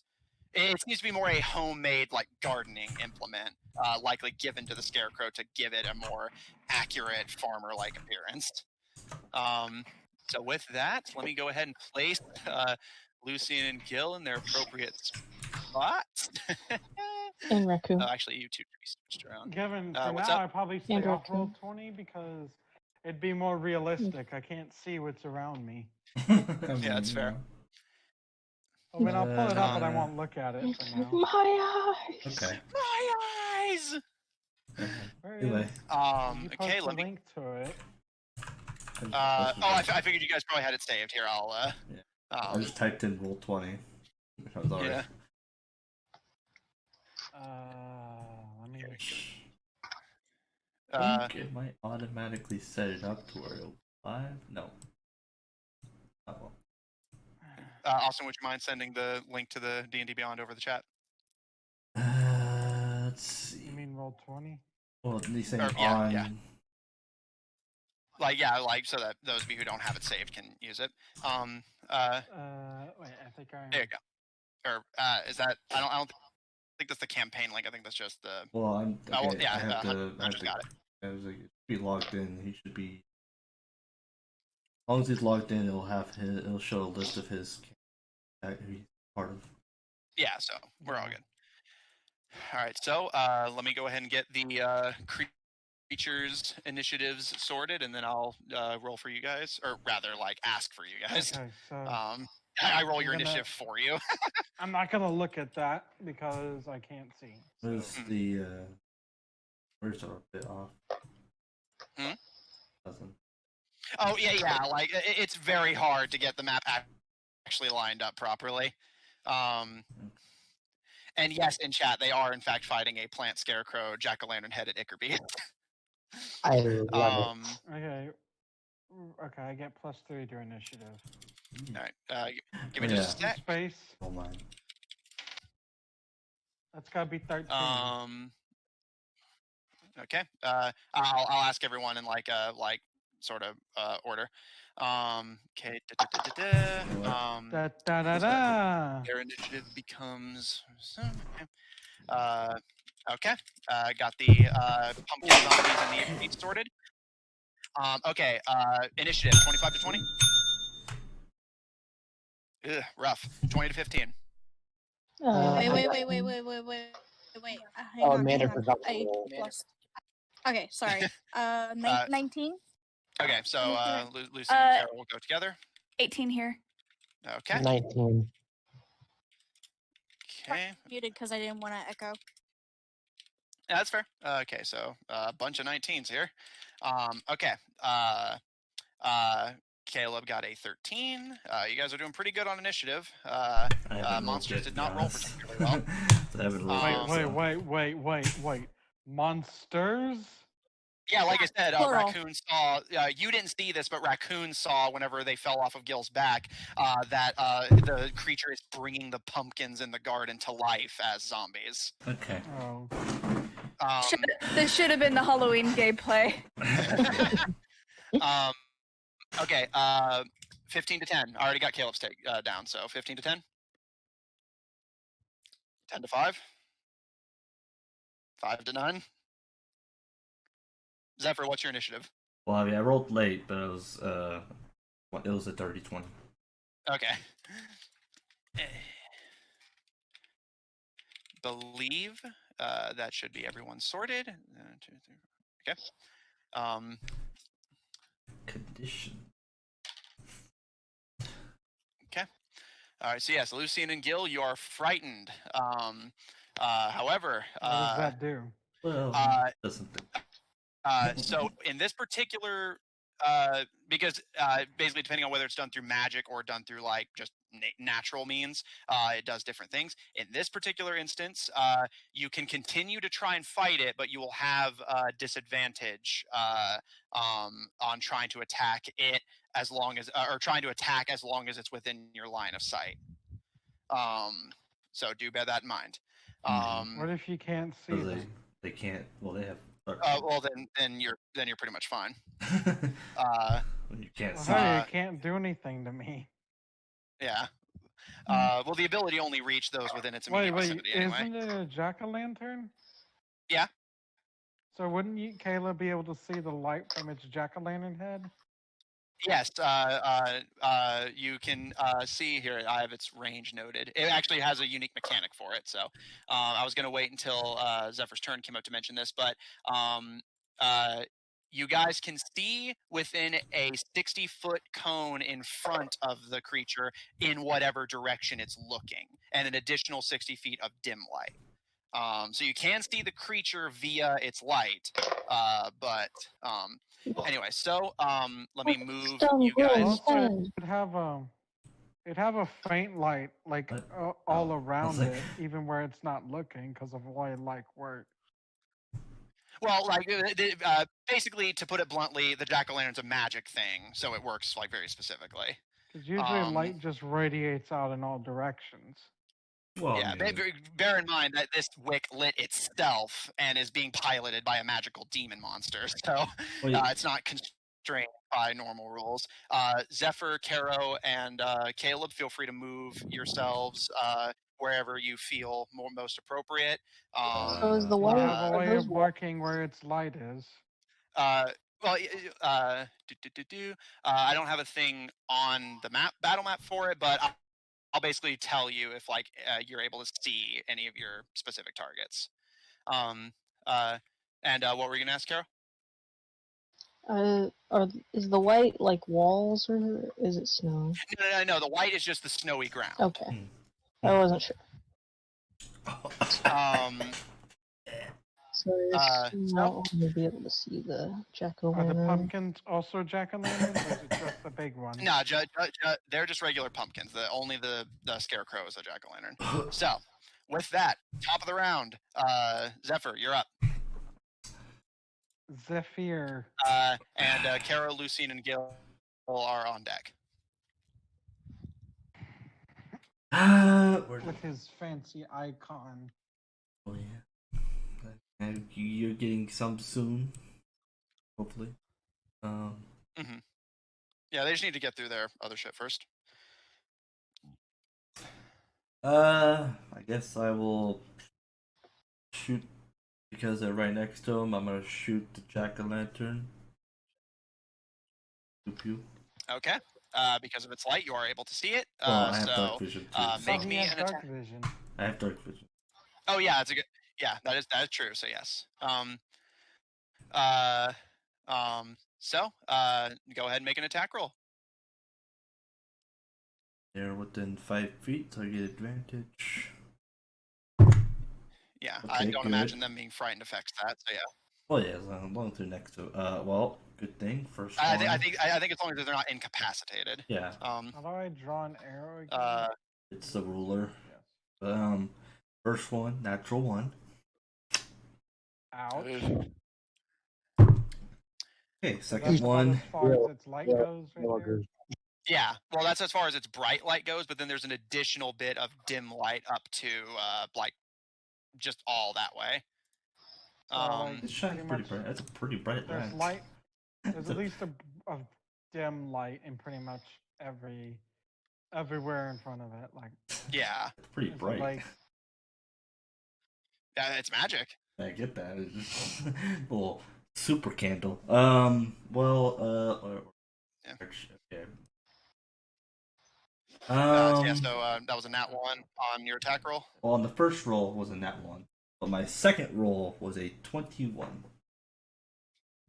Wait, what's? Oh, right, pack tactics. Yes, that's why I rolled twice. I always forget that you have pack tactics. what's pack, why do you always uh, refer to it as pack tactics? Is it like weird for him to have I've it? never had a Kobold player before, so I forget that Kobold PCs get that ability too. Yeah, that is absolutely fair. What was your roll with advantage?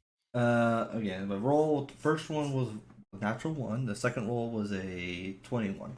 All right, that is a hit. Roll for damage. Okay. And you do get sneak attack as they are frightened but not incapacitated. And you're attacking the jack-o'-lantern, yes? Yes. Okay, so my D8. Not good. So that'd be 5 plus 6, so 11 plus. Can sneak attack 3. apply to this?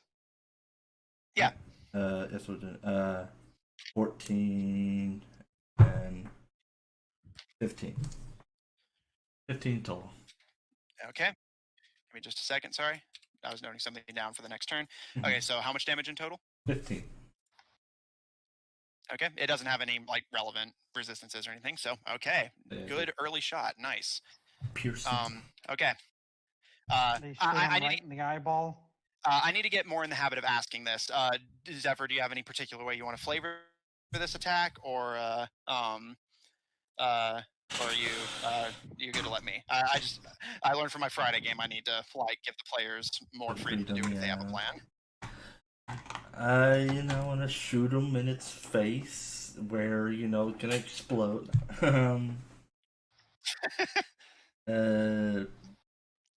He's just going to probably just shoot him.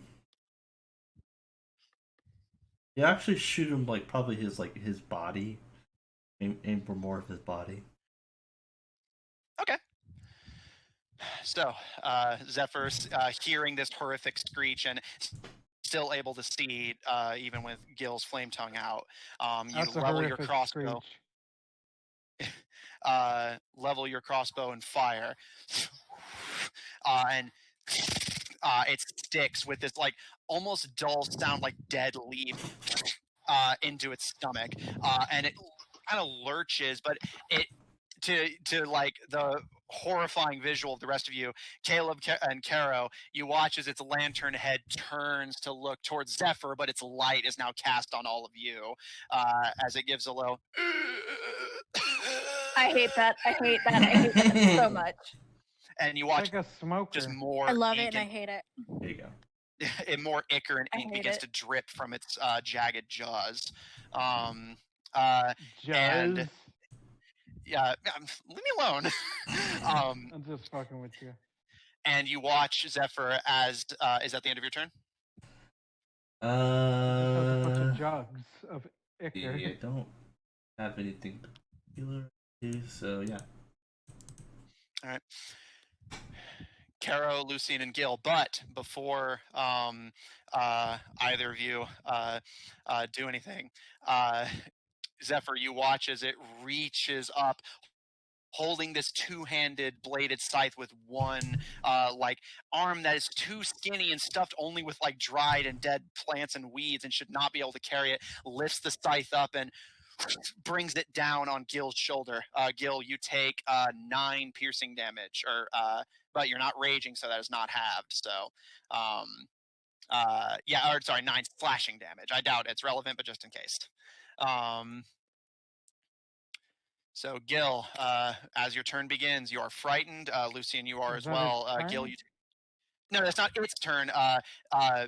Basically, whenever it does its scream ability, it can then, as a reaction, if it hits someone with it, make a melee reaction attack that is guaranteed to hit. I forgot to do that on before the battle started, so I did it here. So, Lucien and Gil, make me wisdom saves to see if you can shake off the fright.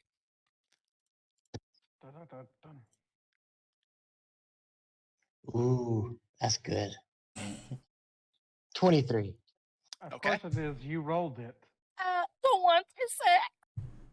That's bad. That one. No, 26. Okay. All right. So, as Gil, the kind of shock of the blades flashing into you as it drags the scythe blade out of your shoulder with a horrific Lucien, that horrible sound and and being kind of suddenly cast into, for you, grayness instead of darkness, and Gil, the pain of the attack kind of shake you out of your fright.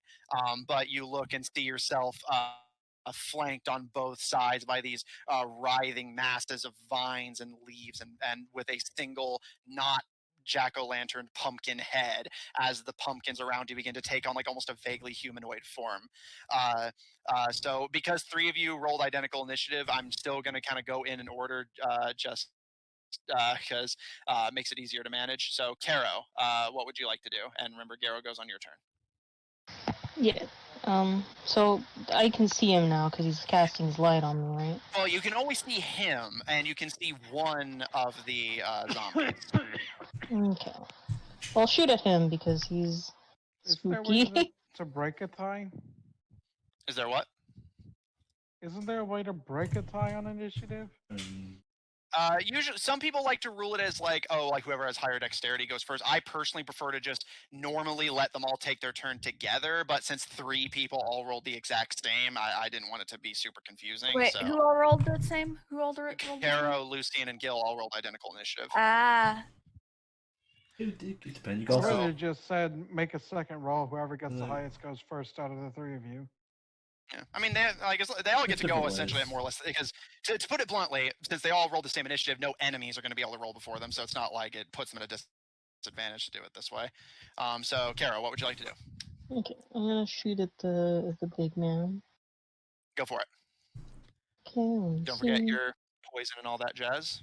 Yes, I will Can it apply be poison. poison? Hopefully, it'll Let's find out. actually be good against him. I haven't played in a while, so I'm forgetting my DC.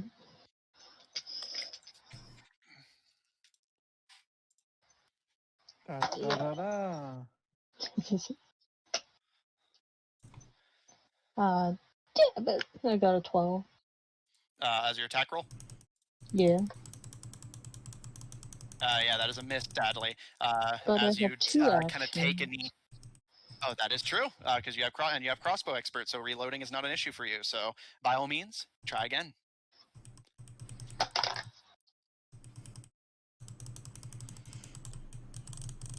Okay, that's a 25. That is a hit. Roll for damage. And I already made the con save for your poison. It did succeed it. Con save. 11 damage. Well, without the poison.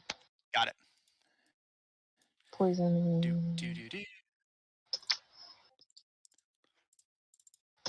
Okay. Good shot. Good shot. All right. So, Caro, as you take an E, you fire. It goes wide because you're trying really hard not to hit Lucian or Gil still standing in front of it.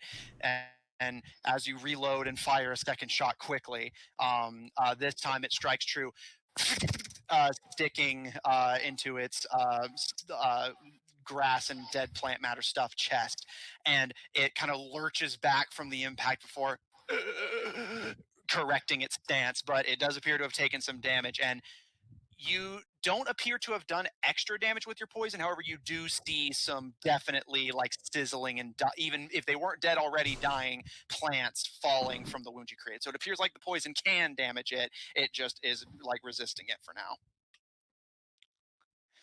All right, so Lucian, you're up next. Gil on deck, and oh yeah, I forgot to move Garrow. I'm gonna move him towards the one boy. We can see this one, right? Yes, his light is being cast on it. Okay, So. I'm gonna move towards that. All right.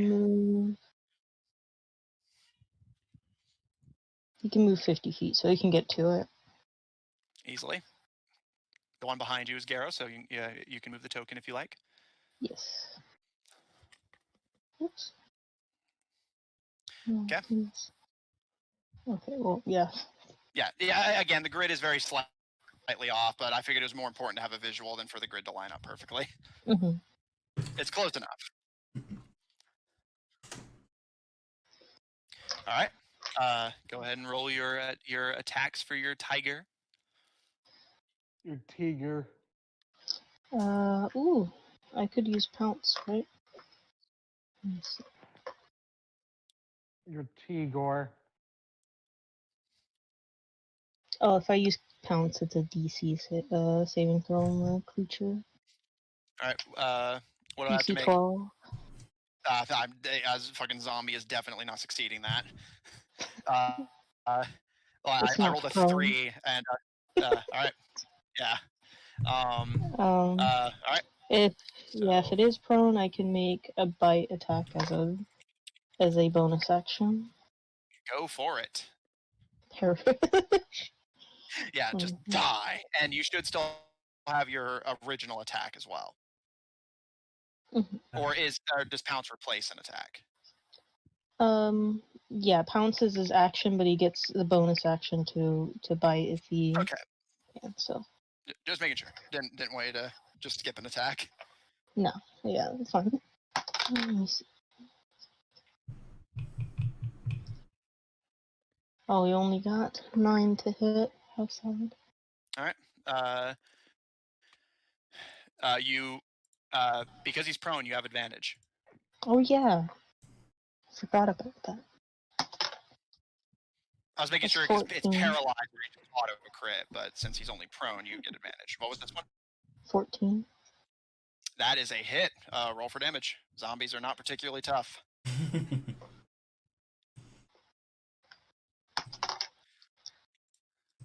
7 damage. All right, noted. Nice. Okay. Okay. Is that the end of your turn? Yes. For real. All right, Lucian, you're up. Yep, Lucian, you're up. Gil on deck. My heart was being torn out by the art. Sorry, not sorry. I drew something really sad with the raccoon. Yeah, we'll put it up as art for the next stream. Okay. I'll color it. So first order of business, I am going to move, just kind of shuffle over here. Okay. Okay. And then You watch as the head kind of just follows you, keeping you in this like burning bright light. uncomfortable. Okay, so let's see, what can I do? Not going to do those. So I will look at it back, and I'm going to reach out. Is it dripping with ichor, or? Yeah, basically Icar's just kind of passively like drooling from its jagged jack-o'-lantern mouth. I'm going, as much as I hate doing this, I'm going to like go past it and try to touch it, and I want to cast inflict wounds at 2nd level. Okay. That is a saving throw, I believe. No, what is the stat and what do I have to Touch. beat? It's actually It's a touch. it's actually a roll. Oh, it's an so, attack. yeah. Okay. Yeah. Touch. Yeah, Yeah, John's I'll save that money. roll for future use then. Nice. That's 8d10. Okay. However, Oof. so yeah, go ahead and roll your damage. But there is something important to note afterwards. That's fine. That's fine. 41. 41 necrotic damage. Okay. Any particular flavor you want to give it, or Oh, be my guest. Okay. So as you Gil, as you're snapping out of your fright, you see Lucian kind of creeping around the side to get onto the flank of this monster. And as Lucian lunges forward, the creature gives a kind of sickly and disturbing grin. And Lucian, as you're reaching forward to touch it, the scythe comes swinging in, and it is going to hit you for 11 slashing damage. But assuming you're still up, of course, as it slices into you, you kind of grit your teeth and almost like just slap your hand up against it and grab your focus and say your spell, and the monster freezes, kind of like tilts its head, almost confused, before part of the cloth binding the plants together opens. A stitch breaks along its stomach. The creature bursts, and plant matter and weeds and dead leaves start falling to the ground. And you hear this kind of as the pumpkin is dragged into the decaying plant matter as gravity forces it down. And it takes one more feeble swing of its scythe before falling into the dirt of the pumpkin patch. Imagine if it had an ability that let it like get one last hit in. That looks really gross. I'm just gonna like dust myself off and shudder. Oh, Caleb didn't even get a turn. Well, there's still more. Hey, the zombies are still up. The zombies are independent from it? Yeah, that is not a concentration spell, believe it or not. I checked. You do have to. If we killed the big guy, that we would, as zombies, would all die. Yeah, no. You do have to refresh it every so often, but it has not been nearly long enough. And Lucian, as you kind of dust yourself off and step back, almost shocked that you killed it, the still kind of chuckling jack-o'-lantern rolls in this like tidal wave of decaying plants and cloth to kind of knock against your boots, and the light slowly is extinguished, plunging the battlefield back in darkness. Ugh. Okay, I'm going to move. Right. Hang on, let me measure it again so I get the right. Yeah, and remember that you did move to get onto its I flank. only moved 5, so I can move. But yeah, just saying to bear it in mind. I can move right there. Okay.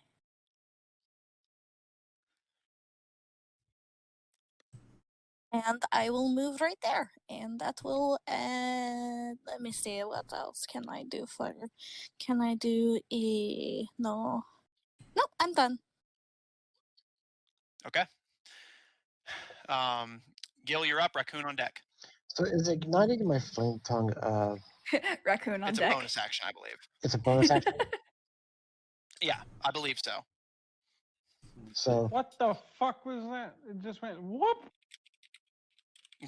I think it was somebody doing dice rolls in the. Yes, it is a bonus action to ignite the flame tongue.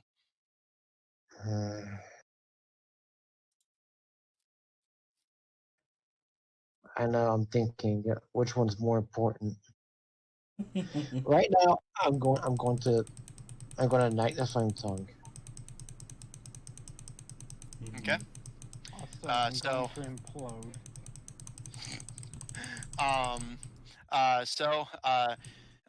Caleb and Caro, from your guys' perspective, like the battlefield's lit up, the pumpkin fights for a bit before the light is extinguished again, and now more light has returned as Gil ignites his flame tongue once more. Austin, what the hell are you doing? What? He's just rolling a bunch of dice. So Gil, your flame tongue is ignited as you whisper the elvish phrase.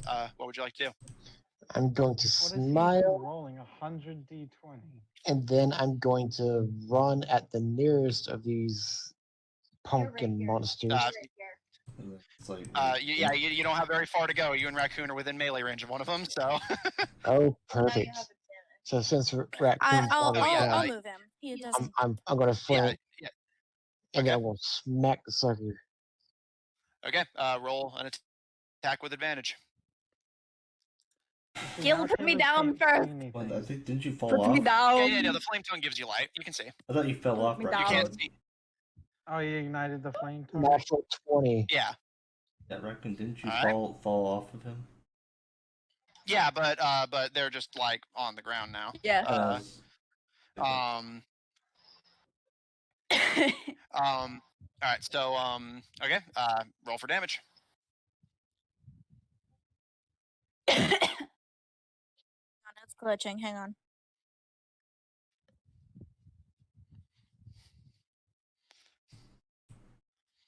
Die. Thank you forever.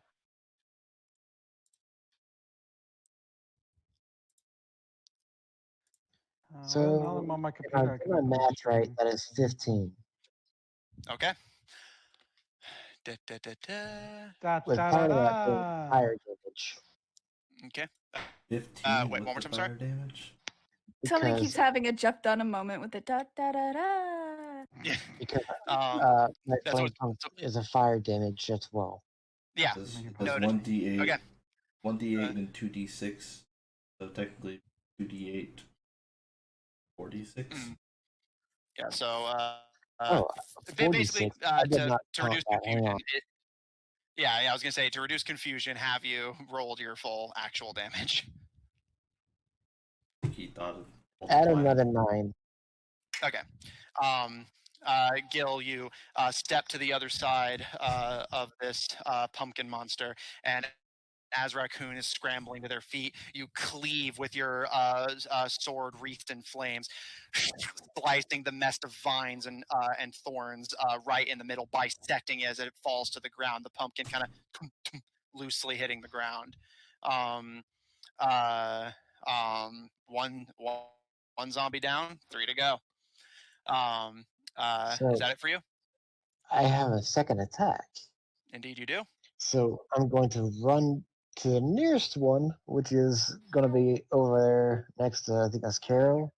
No, that's Garrow, technically, Garrow. but let me make sure you have the movement speed for that. 5, Oh, yeah. 10, 15, 20, 25, 30, 35, 40. You wouldn't be able to flank, but you could get into melee range with it. was he right Okay, here? that's all I need. 25. Oh, no, because he started next to under Raccoon and then moved 15 feet to get to flanking and then is moving And he again. started like here.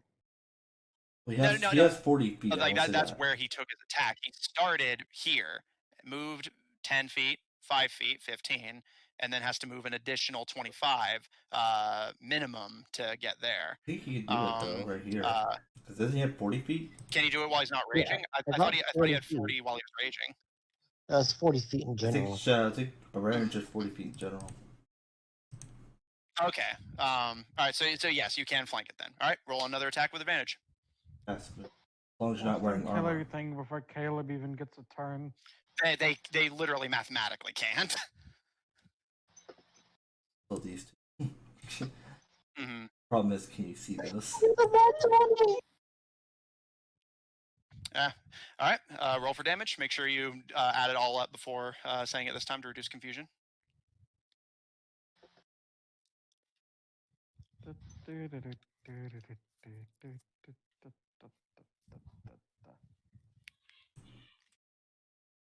They're within my. Who is somebody screaming in the background? Sorry. 28. I mean, it's not your fault, Matthew. All right, that is a hit. And yep, yeah. Sorry, I forgot you rolled the nat 20. Okay. Gil has you. You may not be raging, but you are definitely intently in battle mode. Ironically, a bit more strategic, working directly with your allies now instead of running off alone. And as you dance in this like almost like this waltz of blades, you bisect the first zombie and immediately start running and carrying your momentum with you, slice the other one at the head, the pumpkin falling to the ground as the vines and leaves crumble. 2 down. They're not very tough. Yeah, they were meant to be backup for the big guy. All right, is that it for you? That is it. Okay, 1 pumpkin patch cleared, another to go. Raccoon, you're up with Caleb on deck. Hey. Raccoon. Yes. Now you just gotta kill both of them before it gets to Caleb's turn. Yes. Can I reach them? You are because yeah, I'm watching the dash. Roll20 screen on the stream. Yeah, you are 50 feet away from both of them. I have 30 speed. What's your movement? 30. 30. So I'm just gonna have to. Let's see. That's as far as you can go, hun. I have a light crossbow. Well, Indeed, you do. a little delay, probably. Let me check. I forgot to check my spells. I meant to. Ooh, I got a good one. Okay. I'm gonna cast a cloud of daggers between the two of them.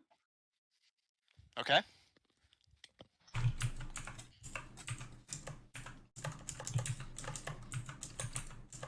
And that's a range, a casting range of 60 feet. Yeah, that'll. Yeah, you can absolutely do that without even moving from your little spot in the patch.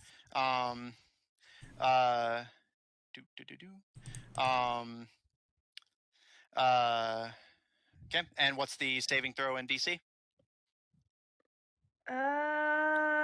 Let's see. It doesn't say.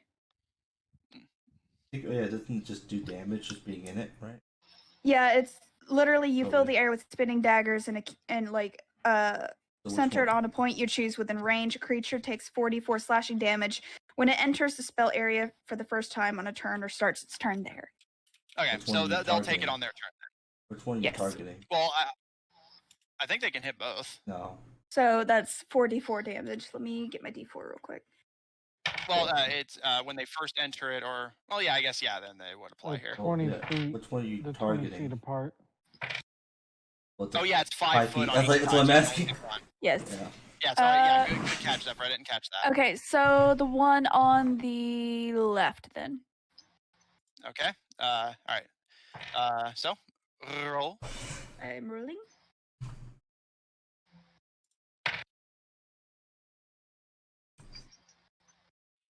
So it's just like. That is 9. Okay. 9 slashing damage. Okay. Noted. Okay. All right. So, Raccoon, you blow a tune on your slide whistle, and much like the encounter with the Ichor beast your father became, the air around that pumpkin zombie is a whirlwind. Why'd you have to remind them of that? Just a random moment of like absolute remembrance of surrounding him with a cloud of daggers. Mm-hmm. Yeah, Uh, you're getting me back for drawing that picture, aren't you? And rather than pelting it with the ice and snow of the blizzard, they're just being pelted with just flying knives, and they kind of raise their brambles and thorns to defend themselves. But you can see like goo and seeds falling from the pumpkin, and like plant matter being chopped off of the body. Is that it for your turn? Any bonus stuff, so yeah. All right, Caleb, you're up with Zephyr on deck after the zombies. Alright, so I just checked. Can I see them? You cannot. Gil's flame tongue light does not expand that far, and the jack-o'-lantern was extinguished on the Ickerbeast's death. So Caleb was like, did we get them all? No. Well, I No. can't see them. Oh, you're right, I think. We can tell her.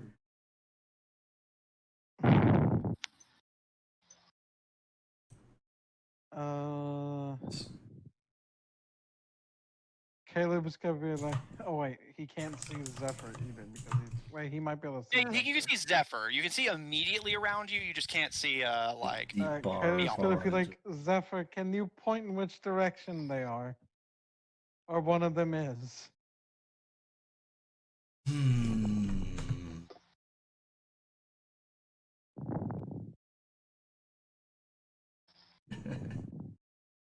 You son of a bitch. I mean, you know, it was just my immediate thought, wasn't to do it.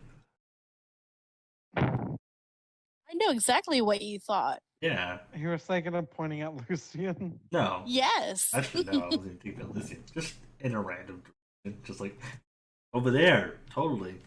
Yeah. Right over there. Not nowhere close to it, but he'll point I guess he'll point at the creature. Like, oh yeah, he's right there. Which one does he point at? Probably this one, since this one's in a cloud of daggers. Well, and it'd be easier to direct Caleb like basically 35 feet that way. So I'll tell you what. I'll give you I'll give you this one. Caleb, you can attack it, but you will have disadvantage since you're going off of nothing but Zephyr telling you where to shoot and not actually at the target. So you can try to shoot, but it's at disadvantage. Still technically blind, just you have some. Okay, it's not gonna matter. Uh, Well, the only thing I could do is roll worse, and I don't, so. remember, muskets can. What was your roll? Because remember, muskets can misfire. I get no plus to it, right? Well, No, I get Well, plus what's your 3 base to roll? hit, so Your base roll. I get plus 3 to hit, so it'd be 8 plus 3 is 11. Yeah, I guess either You, actually, that is a hit. Are you kidding me? It There's has like a zombies. 10 There's zombies. AC. Yeah, there's Okay, eight. Is 8. Alright, then I guess it worked. Then This is guys, why we never just say that it's not gonna hit because you never know. you could be fighting my little boy who What has was the shit other AC. damaging hits they took? Well, this one hasn't taken any damage yet. No. What were the damaging hits? What? The one got hit by cloud of daggers. Wait, does sneak attack have a? Oh wait, I No, can't you even can't. sneak You attack. can't it. use. Doesn't yeah, matter, like doesn't matter. no allies. You can't even see Even it. if I so- could use it, it's like I don't think there's a limit to how many times you can sneak attack, right? No. You can only sneak attack once per turn. Yeah, but Well, That's about yeah, it. but then the next turn would happen. yeah, I mean. Oh yes. Yeah, like you can overall sneak attack as many times. I don't have multi attacks. Well, yeah. Oh if yeah, you, rogues don't. Since there would be no point. You just multi attack if you're a fight. If you so- multi class as fighter. Mhm. That's gotta be 10 damage. All right. Still pretty good. Better than my roll. Okay. Well, 10. 1d12 plus 3. Yep. All right. So Zephyr, you kind of point Caleb in the right direction and give him a distance. And Caleb, again, you're not a practiced sharpshooter, but you bend down, you level your weapon, and you kind of wait. And Zephyr, with your dark vision, kind of occasionally kind of correcting the direction of his rifle before. And Caleb, the world around you briefly illuminates from the muzzle fire, and to your shock, you actually do hear a distant. Hit. The funny funny Thanks, part. Zephyr. The funny part is technically there'd be so much disadvantage attacks. I think he's also prone. No. Is not No, prone. the one that Garrow tackled was prone, Oh, I thought which is now dead anyway.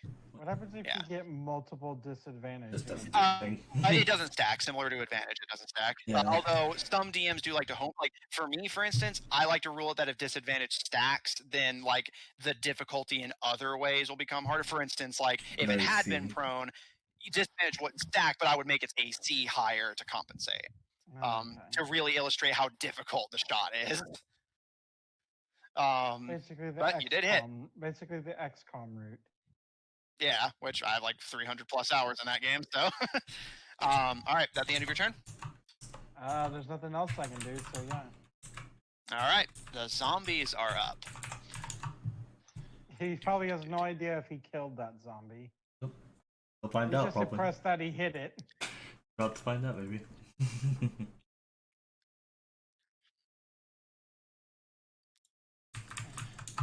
Zephyr, you can see this, although Caleb, you hear nothing, but once the pumpkins step off of the dirt of their patch, you can hear How much can Caleb see right now? just immediately around you. You see Like nothing 5 but Zephyr feet. next to you, and basically, yeah, like darkness beyond that. I mean, I can't zoom in that much. Uh, Let's go to the zoom in so I can't see anything more than what's around me. Zephyr, you see one of the pumpkins, not the one he shot actually, but however, that one did start his turn in the cloud of daggers. So Raccoon, roll for damage again. Oh, get to roll again? Yeah, because it started its turn in it. All right. 3, Spells, baby. 4, 8. No, wait. I did 3. Never mind. Immersion. 9 again. Sorry. All right. Noted. I gotta just shove my face into my computer screen. That'll be how I zoom in more. Yeah. It's Zephyr, probably very bad for my eyes. Probably. it definitely is.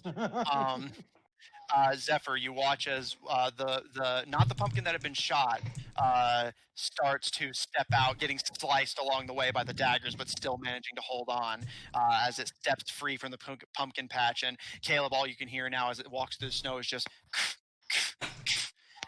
as Zephyr, you watch as it starts to lurch towards Caleb. The other one, however, seeing a much closer target, goes for Caro. Oh, they saw the muzzle flash.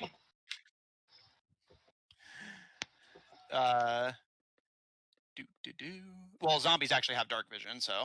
Oh. Apparently, everything but frog people and humans has dark vision. Quite a few. Yeah, it's pretty common. That is definitely a hit. 6. Imagine not being able to see in the dark. This is a post. This post was made by the everyone but humans and Lovelander gang.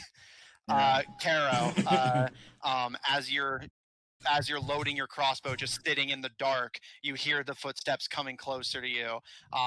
And before you can even react, you see one of the pumpkin zombies step out of the darkness and take a swing at you. And you didn't have time to see it coming. Do they get advantage no. against us because we can't see them to possibly avoid them? In this particular context, no. Are they getting because some you can't, kind of advantage? Well, they get the advantage of you not being able to react to them, but you have to have the actual blinded condition for them to get it. And even actually, let me double check. Actually, because I know blinded gives you disadvantage, but I think that it also gives you advantage on attack rolls against the creature that's blinded have advantage, and the creature's attack rolls have disadvantage. But again, you're not actually blinded; you're just in darkness. it would be different for those magical darkness. Yeah.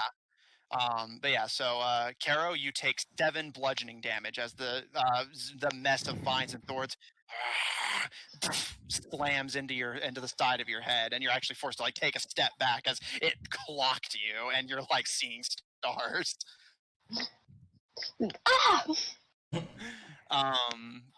Let me actually double check. I want to see if your poison actually applies here. Being in all this dark is like playing Phasmophobia. Yeah. Now we need the ominous rumbling. Yeah, and it then came the into direct light contact with you, starts. so Sorry, it has to that's make my a save. stomach. Caro, go ahead and roll 2d4. It actually failed its save against your poison skin. It doesn't take damage. It doesn't take damage. I thought that's what it says here. It's only if she used her attack. Otherwise. Oh yeah, yes. If Okay, she but touches it's it, poison it's now, so poison it has now. advantage. Yeah. Okay. I know advantage and disadvantage cancel out. Yeah, it just becomes flat. Does Yeah. inspiration also cancel disadvantage? I think that's well, you can use inspiration too. Yes. All right, so Caro, as you kind of step back and your vision kind of aligns, you see the creature kind of step back, and you can see parts of its arm are sizzling. However, it doesn't appear outright like hindered, but it definitely felt it, even if it doesn't seem to be likely the fact that it's technically undead means that you can't poison it, but you feel satisfied that you at least left a mark for it hitting you. Now, however, I would like this is something I've been excited to reveal. I would like just double checking to see who's in this range here. Garrow, Gil, and Raccoon to please make me dexterity saves. Fuck. Okay. About to do something against the rise. Let's find out. What happened? Let's find out. They're making dex saves. Or, no, wisdom. 18. Wait. No, it's a dex save. Dex save. Oh, what do we use for dex I save thought again? he was going to say the freaking, scarecrow gets back up or something. Well, we don't know. We haven't found out yet. Okay, so Garrow, Gil, and Raccoon dex save. Sparrow got a 7. Okay. I got Dex saves lab. I got a 17. Okay. And Gil, I remember what yours was. You passed the save. Okay, so Raccoon and Gil, Raccoon just barely though, managed to pass the save. Give me just one moment, please. I have to make some rolls. Dead.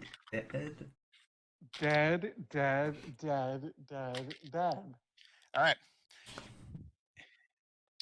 You all at the first pumpkin patch, as you're ready to help Caro and Caleb and Zephyr and Lucian against the oncoming remaining zombies. Raccoon, on your left, you see the pumpkin on the ground begin to twitch. And Gil, you look down to see the one at your feet doing the same. And Garrow kind of tilts their head to the side. Zombie arms start reaching up from the ground to grab onto their ankles. The pumpkins pulsate, almost like a beating heart. I don't like that. Pulse. The pumpkins detonate. Raccoon and Gil, you both take 5 necrotic damage, and Garrow takes 10 necrotic damage. Oh. Poor baby. Explode on death. And all 3 of you who got hit, please make a wisdom saving throw. My God. Those might actually be more scary than the freaking... 13. Okay. 8. Owie. All right, Garrow. Wait, what was the other one? Sorry. A wisdom save this time. Oh. For Garrow. Well, okay, so this is are saves and checks the same thing? I forget. No, it'll stay on its stat sheet if it has specific proficiency in a save. Otherwise, it would just be its basically, yes, it would just be a check unless they have proficiency in that save. Let me double check though, because as a ranger, you may bestow any kind of benefit. What would it say on my character sheet on D&D Beyond if I had a save proficiency? You'll just have on the top left. On the top is it left this of little your... box here at the pluses? Yeah, Yes. and if it, like Austin was saying, if it has the Caleb little... actually would have had +6 to that saving throw. Got proficiency. But he wouldn't. He would only have +1 on wisdom. You add your proficiency to its saving throws, so bear that in mind, Qua. Okay. I get you. Good. So, How are you on wisdom? They're rangers, so pretty good. Are you a wise frog? yeah. Wisdom doesn't have to really. 13. Fortunately, none of you made the cut. Poor baby. Fortunately. Fortunately. Unfortunately. I heard fortunately. I did too. Hey, we all hear what we want to hear. Gil, Or we all Raccoon, say and what we Garrett. want to say and hide that. Matthew's like fake news. I actually really did say unfortunately. Raccoon, Gil, and Garrow, you are all now frightened. Again. As the pumpkin juice and seeds are splattered all over your fronts. Caro, you can't see Garrow. You can sort of intuit. You have this spiritual connection to them. You feel this like stab of fright from Garrow as Gil and Raccoon. From your perspective, I want to remind that for everyone else, this isn't actually happening. But from you two's perspective, the metallic arm of the fallen scarecrow reaches up with a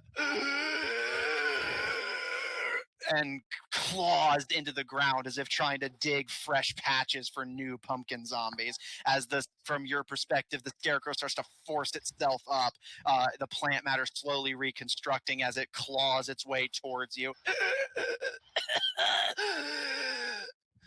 The three in the first pumpkin patch are now frightened of the remaining pumpkin. Scarecrow from Batman shit. All right. I know Matthew likes Scarecrow from Batman. Mm-hmm. So I see the Scarecrow coming back to life. Like from your perspective, but that's just me flavoring the fact that you're frightened. Can I add some flavor of my own for Raccoon? Go for it. So she's scared. No, she just kind of like stands there frozen for a minute, like eyes super wide, pupils into slits, and she's kind of like her lip quivers, and you hear her say, "Florican."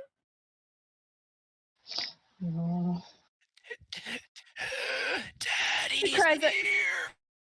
Motherfucker! He did give it to him. He did give it to him. She's crying out for Lorcan. That is a low blow. Hey, I am going to get you for that, just so you know. I care. I care for what? All's fair in D&D. Oh, I have something planned. Don't you worry. Well, good for you to know. I just added another sad bit to the sketch. So that's your own fault. Yeah, that's on me. Top of the round, Zephyr, you're up as you glance back and see Raccoon just crying and Gil just stepping back in this supernatural fright and the hair on Garrow's back standing up as they get low and cower. Tigers are likely to claw somebody's face off if they were scared. Well, yes, but this is D&D, so the frightened condition doesn't work that way. It's charmed. What are you on? But he's just gonna sigh at this, whatever, and he doesn't give a fuck. Pretty much. And I guess he'll proceed to shoot the one that is, after Caro. Okay. Roll. You will of course have advantage, and this time it will provoke sneak attack as it is next to an ally. Okay. As in sneak. Oh yeah, because Pact actually got advantage last time too. Man, it was right next to someone, so anyway. Okay, I'm pretty sure that hits, but I'll roll for. I got you shooting your crossbow and Raccoon's cloud of daggers mixed up in my head, so I thought I was like, oh yeah, you shot at that one earlier, so that wouldn't have. I was thinking of Caleb because Caleb shot at the one but didn't get sneak attack. Anyway, regardless, you get sneak attack. So pretty sure the first one hits, but I'll roll to get better. Yeah. You could always crit. Yeah. So 18. That is, believe it or not, on a creature with an AC of 8, that's a hit.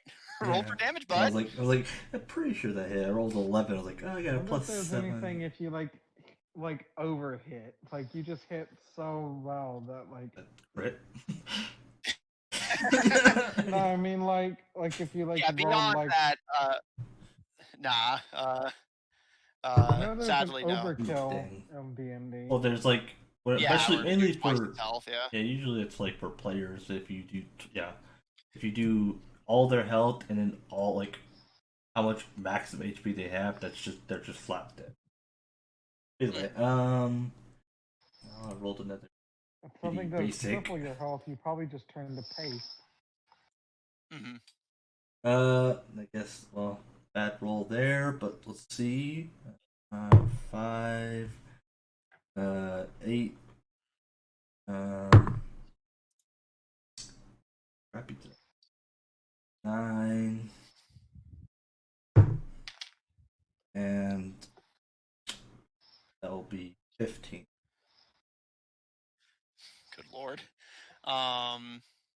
Let me do the math here. Is it dead? I'm checking actually. Yeah. Zephyr, you level your you actually damaged it so good, Zephyr, that it didn't even get the chance to do its undead fortitude ability. Purposely? Undead Zephyr, fortitude. It means if you don't get them purposely. For some undead creatures, if you reduce them to 0 health, they can make a con save to get back up. The only reason the previous 2 didn't is because they were both killed by crits, which cancel that ability out. Like, is it like also like there's other ways to do it too? Yeah, if you do radiant damage, it does that as well. How does Zephyr cancel it out?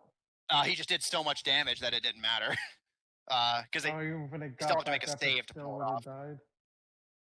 Well, basically, like, because they'd have to roll to see if they can get back up, and the DC is 5 plus the damage they took, which, yeah, basically, I rolled, it mathematically could not have happened. So, Zephyr, you have any flavor, or I have something if you don't, but just want to make sure you get the first shot.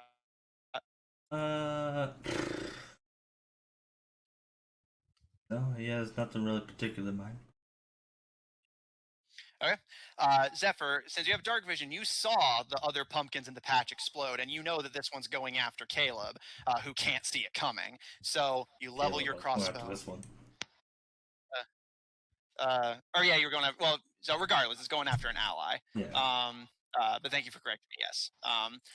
So you level your crossbow, and you fire, and basically fire to sweep the thing's legs out from under it, as you're pretty sure that a direct hit to the pumpkin would cause it to detonate. And Caro, from your perspective, as you're like readying to dodge another strike from this creature, it suddenly just falls almost as if it had been tripped, and you see a crossbow bolt sticking out of its right leg. Is that the end of your turn, Zephyr?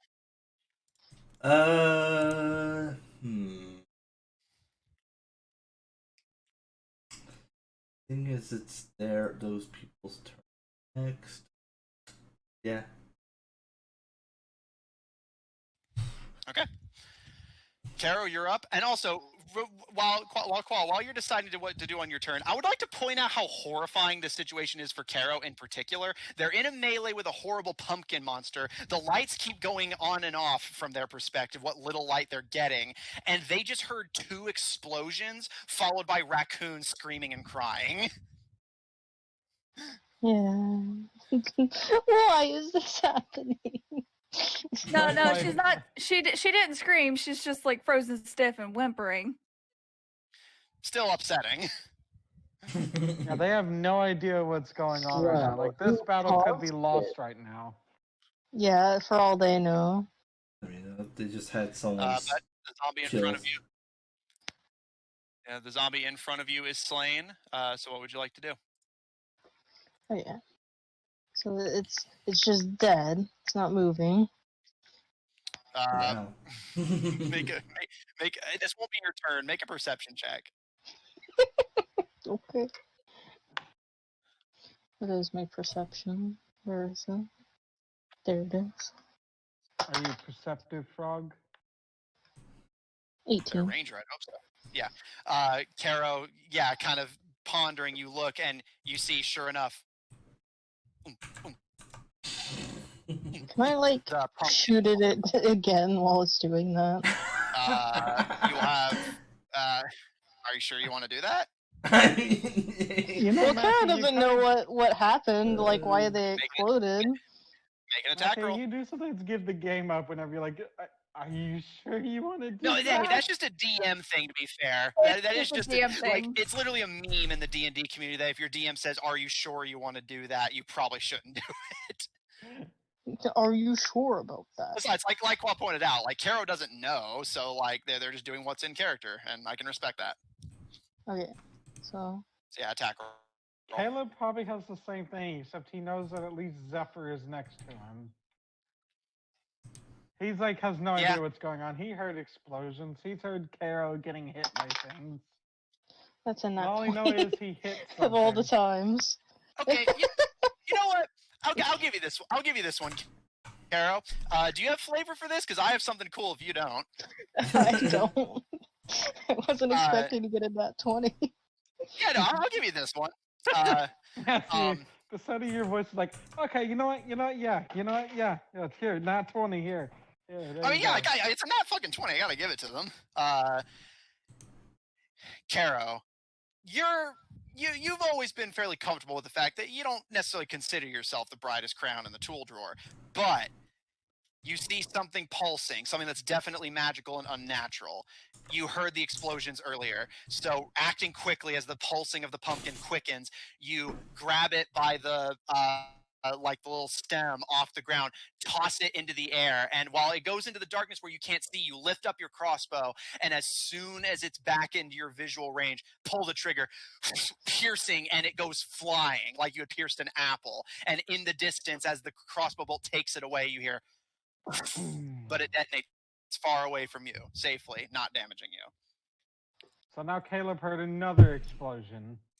And for the record, you did say you want to shoot it, and you did just avoid one of its abilities, so I will count that as one of your attacks, but you still have a second one, so what would you like to do?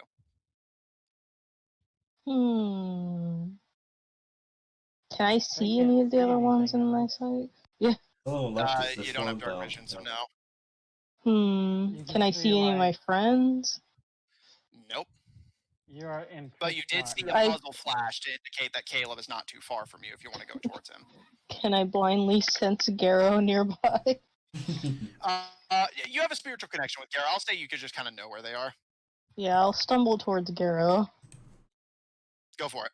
You know, you'll actually bump into Caleb if you do that. Yeah. Touches Caleb. Just runs right. No, it's like just runs right into him. Yeah, like Caleb, as you're getting ready to reload your musket. Yeah, that's Garrow. Oh, did I move Garrow? Shit. Yeah.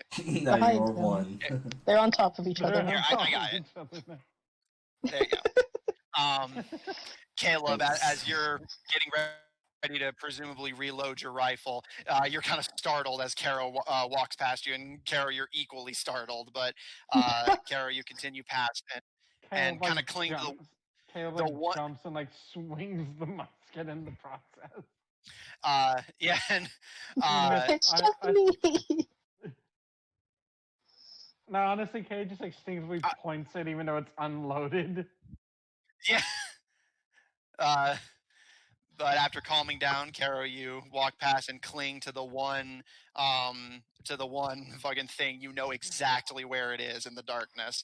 And I'll tell you what, Garrow has to make a save against their fright. I'll give them advantage on it since you're right next to them and kind of helping them. So I'll give them advantage on their save to break their fright. What kind of save is it? It is a wisdom save. So, and again, your proficiency applies, but you have to use its stat. You spin my hair right round, right? I'm spinning the arrow on the thing. There you go. Austin's getting in on it. You two having fun over there? I think I so. only got a 10. Just to let you guys know, it's not like spinning in like a smooth line for you guys. It's like frame. It's how it is for me. Yeah. It's not like. Yeah, it's how it is for anyone who's not the person. And was that with advantage, Caro? Oh no. I keep forgetting about the advantage. My brain's like, that doesn't exist. Yeah. Since you're like essentially That's a nat 20. them, I'm giving them advantage. Yeah, that'll do it. So as you kind of approach and cling to Garrow as like a thing of security, Garrow kind of calms and the fur smooths. Shit! What did I do? So with that, Caro/Garrow, is that at the end of your turns? I think for the record, Lucian, you're up after backed Caro. out of this. Yeah, I'm ready. Yeah, the battle's going to be ending soon anyway, so it's not a big deal. So, it's already weekend. So, can Garrow move? Yeah. Recovering from fright, as long as you succeed, isn't turn consuming. Okay. I don't know if Garrow actually has night vision. Let's check. Can he smell it? He has keen smell. Yeah, they don't have dark vision, but yeah, they do have keen. I'll tell you what. This won't be turn consuming. I'll allow you to make this. You won't have advantage because you're relying on nothing but smell, but I will allow you to make a perception check. 14. Yeah, I'll allow it. Garrow may not be able to see it, but no, that's why they were rolling to see if they could sniff it out. Tigers would have dark vision. Well, again, D&D. It's actually like tigers don't really. They have eyes like ours. They hunt during the day. Well, not during the day, but they just hunt when it's convenient. I thought they were like cats. Yeah, their eyes are reflective, though. Yeah, they're reflective, but they're also diurnal, so I don't know. So Garrow is no longer frightened, and they are able to smell where the last zombie is from the like leaking pumpkin juice that raccoon sliced out of it. Lucian do literally nothing. What? Is this? No, Lucian killed the boss. Well, not boss, but like killed the original monster. Wait, when's their turn? I forget. Immediately after Caro and Garrow finished up. Oh, you know what it is? Their I have something prepared. Their icon moved, so I thought they took their turn and did. Okay. Moved like one. Yeah, they moved after killing the original creature. I'm gonna have Garrow pounce on this too. Yeah, but originally they were a lot closer to Zephyr and. No, I wasn't. I was right here. I don't know. Before you were literally like. I don't know. Before I screwed up, you were literally like, "Where's my fucking explosion?" It was originally right here. Yeah, like last time I saw you were like literally right next to Zephyr's icon, so it looked weird. I'm with Amanda on this one. Like, telling you what I saw, not what was. So what I saw might not necessarily Garrow, be what was. Garrow attack. Christ. You should pounce it. It's a DC 12. See. It does succeed that. So you can still attack it, Damn. I believe. Pounce is turn consuming. All right. Is that it for Caro and Garrow both? Yeah. Okay. Lucian, you're up. Gil on deck, although I doubt it'll be necessary. Okay. I'm gonna take a look around, and then I'm gonna look now at. She's actually having a turn. Yes. Okay. I'm going to look at the zombie and kind of take a look around. Do I see any other zombies coming about, or is this the last one? Make a perception check. This won't consume your turn. Because I have something prepared. Okay. Let's see what you have prepared. 23. Looking around, you do not see any remaining pumpkin zombies. However, you do notice that the original jack-o'-lantern did not detonate like the others, despite it being well after the time it normally would. To take a deep breath and hold my holy symbol and close my eyes. and I will connect with my goddess, and I will ask her to assist me, and I want to channel divinity, destroy undead. All right. So anything anything within 30 feet of me that is undead, has to make a wisdom saving throw. And or be destroyed. Yeah. That I'm not even joking. That is a nat 20 on the saving throw. How could away from me, Matthew? I don't. That's dice. I didn't do anything. Well, actually, there's no saving. you? Well, there's no saving throw. Fine. Didn't do anything, or did you? There's no saving throw. Is it? Yes, it is. No, for destroy undead, it's just if the CR is lower than the threshold of your level, it's just destroyed. Let me see. Yeah, that's. I thought it was a saving throw. I think you're thinking of turn undead, probably, maybe. How does the clerics destroy undead? Cool. No, yeah. It's if you do turn undead and then they fail like notably so, then it just obliterates it. But it succeeded the save either way, so it still wouldn't apply. No, I don't think Yes, starting at 5th level. Oh, no, just you're a half or lower. Spell anywheres.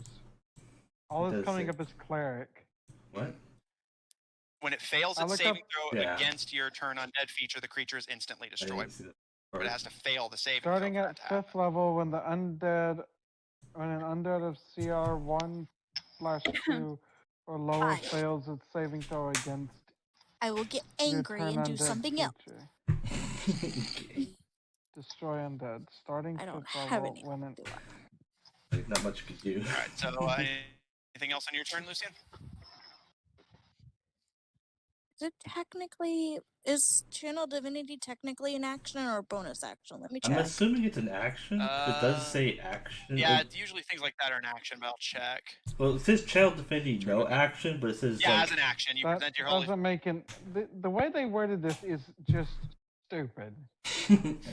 sometimes. So Yeah, you're, I'm really confused as to how it. Okay. yeah. So even if it's not how the rules say, I'm gonna rule 0 this and save so that we can move on. Yeah, that your turn undead fails. Okay. Nat 20 saving And- throw. Let's So say. Okay, then I will. Okay, I will do something else then.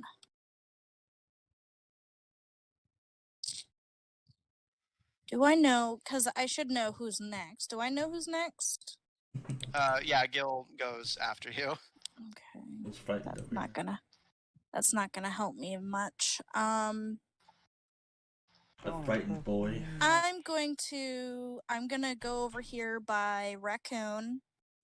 Hello. And, hello.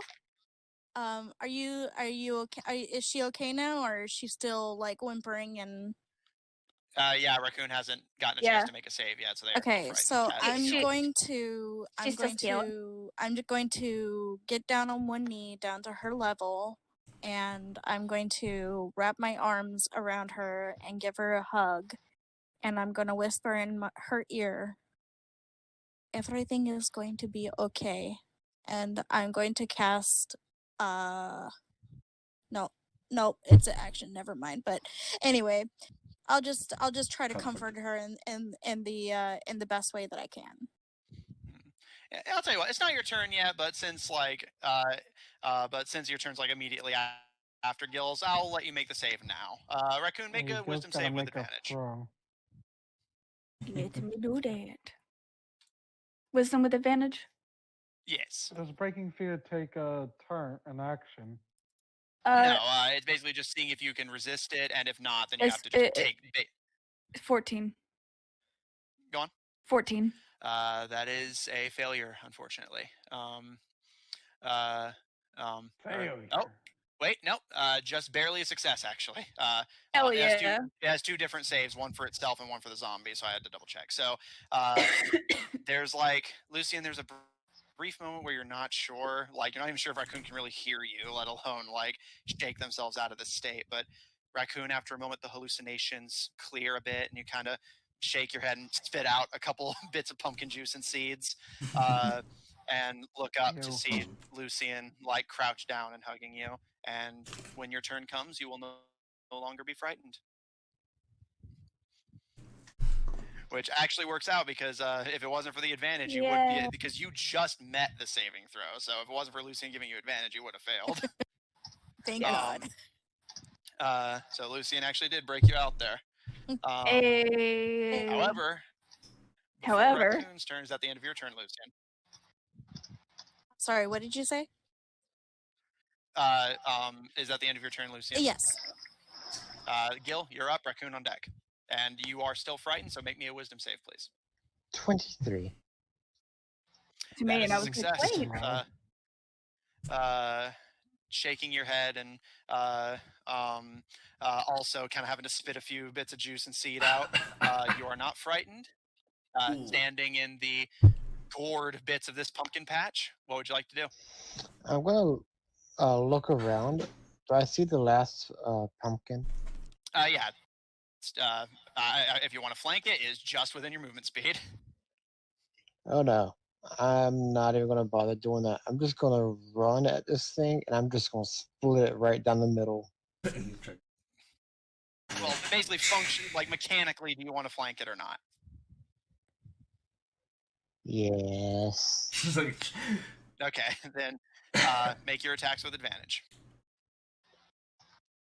This is one of the perks of a ranger, is that you basically have a flank generator as a pet. 26. All right.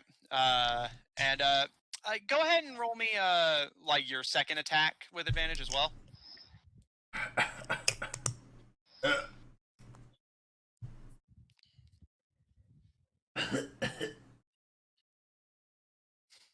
$22. There's literally mathematically no way you're not going to kill this thing. How do you want to do this?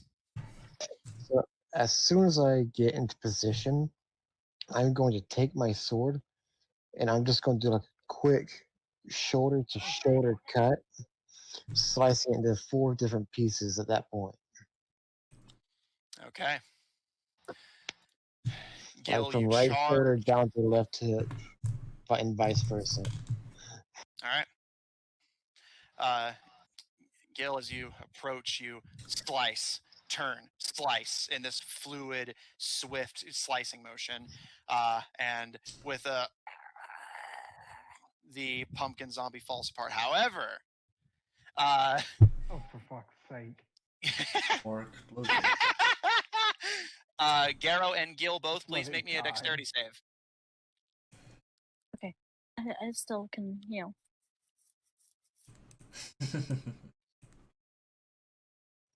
Net 20. Garrow? Okay. What kind of this is a dex save. Oh, dex. Okay.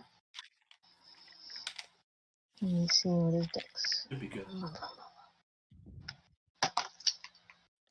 That's a nat 20. Nice, both of you.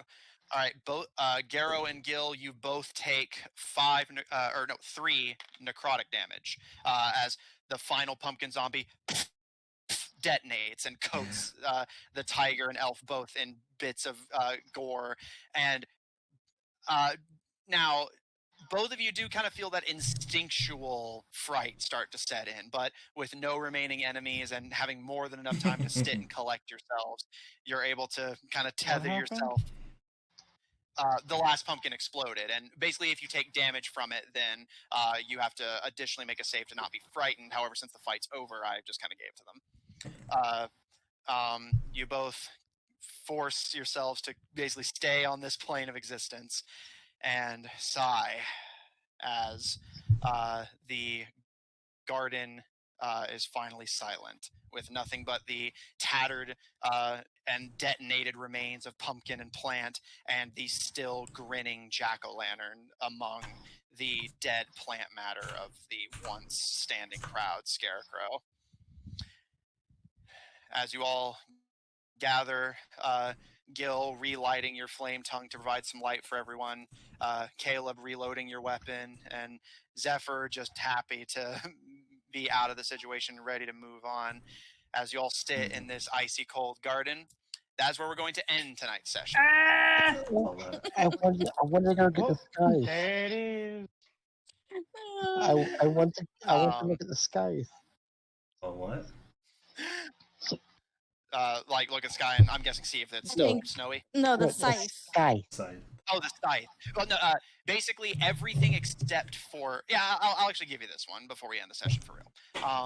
Gil, as you with the others behind you approach, and you kind of cautiously nudge the components of the one standing scarecrow around. The scythe, unfortunately, is not there, as if everything that it had been carrying simply disintegrated on its death. However, the one thing that is still standing is the grinning jack-o'-lantern, the ichor around its mouth already having dried up and entering that kind of flaky, like randomly warping state that you've seen dead ichor beast material in. Can I check one more thing on that scarecrow? What's up? I want to check for bones. If maybe make an this is investigation check. like one of the miners or something before. Being from my family, could I help? Investigation with advantage. But after this, we're ending. Ready, 20? All right. Gil, as you kind of nudge aside the cloth and plant matter, and Lucian, you kind of like cautiously pick up and kind of look over the pumpkin. Both of you find something interesting. Gil, you find indeed the one part of the scarecrow, other than its clothes and building material, and the jack-o'-lantern that is still like not dust and ichor material, is a skeleton. The head appears to be missing, but as you pull, they appear to be humanoid, although that's about all you can gather. However, you notice a couple kind of odd things about it. One, as you pull it free, it's almost as if several bits of its bones have been replaced with vines and thorns, still tethering it into a solid shape, but almost like vines and weeds grew around the skeleton despite the freezing cold. And as you pull the skeleton up a bit, you see that the metal arm and leg are dragged along with it, as if these metallic arms and legs were attached to it completely, even to the bone. And Lucian, as you're kind of fiddling a bit, taking a bit of a morbid interest in this jack-o'-lantern, as you kind of like nudge it slightly, to your shock, you actually drop it in startlement as the wick lights up again, and you kind of have to like throw it away from you so that it doesn't blind you. But as it casts its light, the scarecrow does not move, and as you throw it away, the wick extinguishes again. It's interesting. I'm going to take the bone from the arm and the leg. Just hold for next time. That is where we're going to end tonight's session. Okay. They kept saying that's going to be the end. They're trying to push it. So, you guys have found what appears to be a Scar Concord facility of some kind this far underground, deeper than most travelers ever go. You have still not found the origin of the cold, but you have crossed the frozen snowy tundra, the frozen icy lake, entered the base, fought a horrible demon scarecrow, and as you collect yourselves, are ready to continue next week.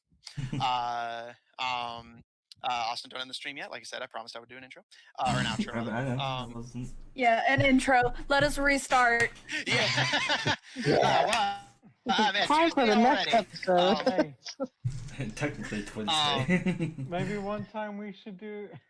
Maybe one time, if we can find the right people, we'll do a 24-hour default. Oh yeah. Oh my god. I absolutely would not be opposed to that. I would just be a lot of planning. I would say anyway. I was thinking our 100th episode we could do, or like a charity stream where we do like a super long one.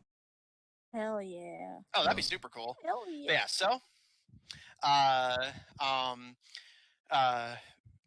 please check out at any of the various Octonator Productions sites and social media pages, where you can find a link to the official D5 Discord server, the official D5 website. We are here every Tuesday, same D&D time, same D&D channel. Thanks to our Bard for being gracious enough to host us on their Twitch channel as well. They made affiliate recently, and we're all very proud of them. Thank you. And with that, we will see you all next week. Thanks all of you so much for playing, and thanks everyone at home so much for watching.